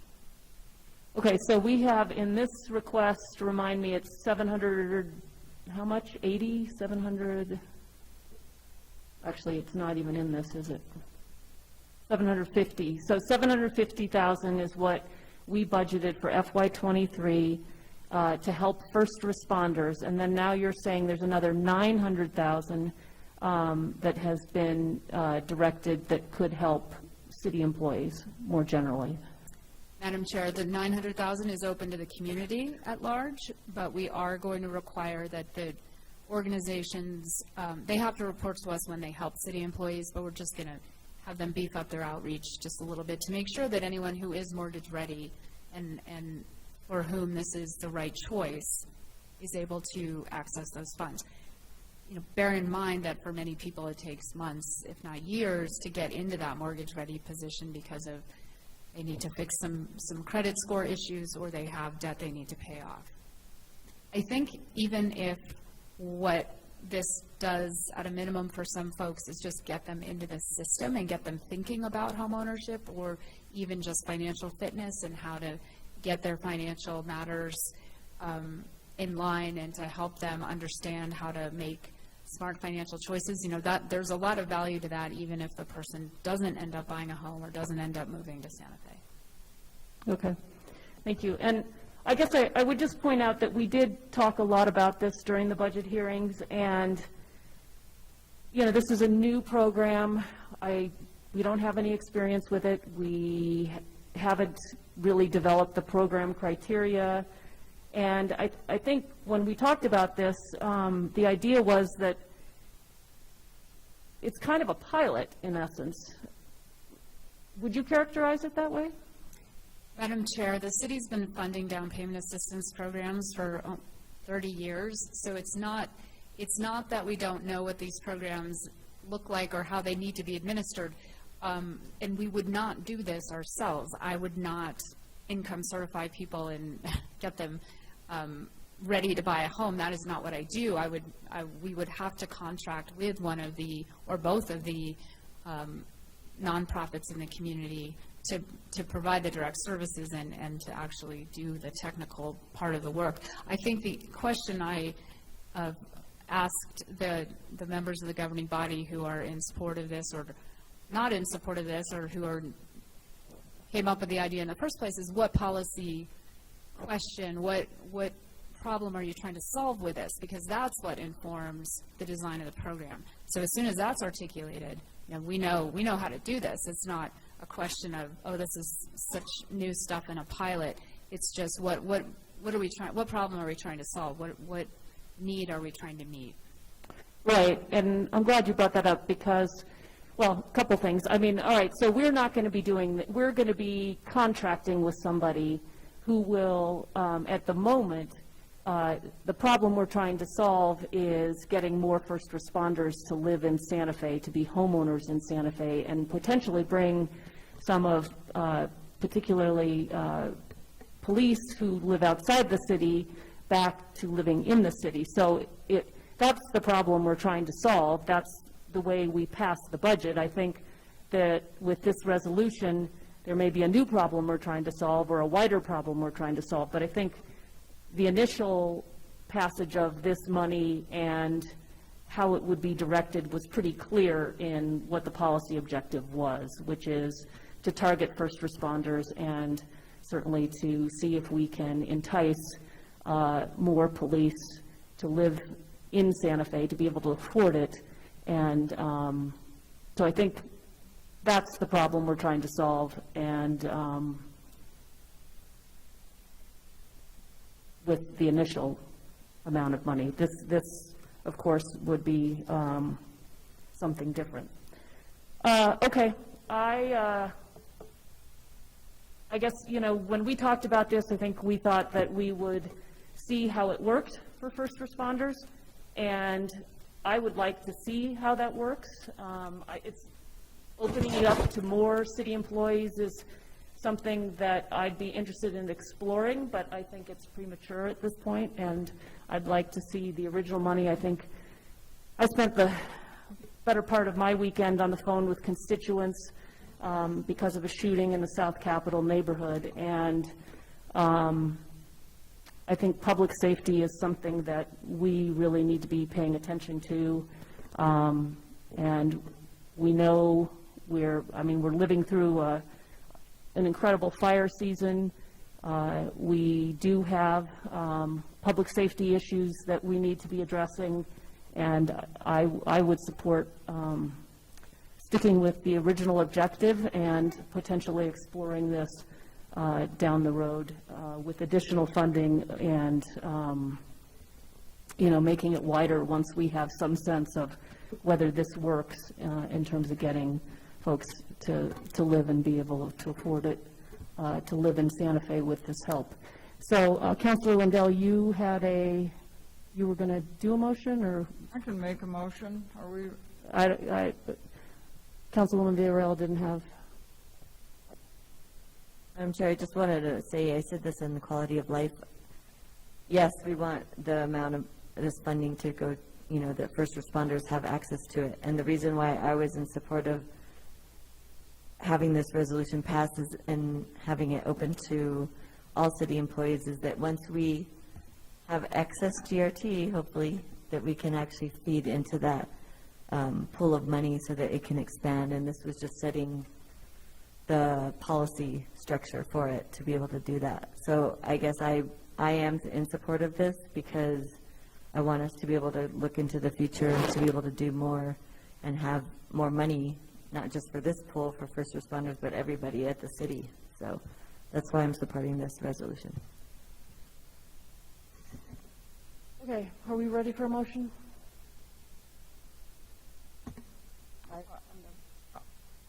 I'll move to deny resolution number 2022, I don't have a number for it. The resolution specifying down payment assistance to include all full-time city employees. And I'll second. We have a motion and a second. All those in favor, aye? Aye. Anybody opposed? No. So that motion does pass. And that is the end of our consent agenda. We are down to matters from staff. No matters from staff at this time, Madam Chair. Matters from the committee. No matters from the committee, matters from the chair. Our next meeting, Tuesday,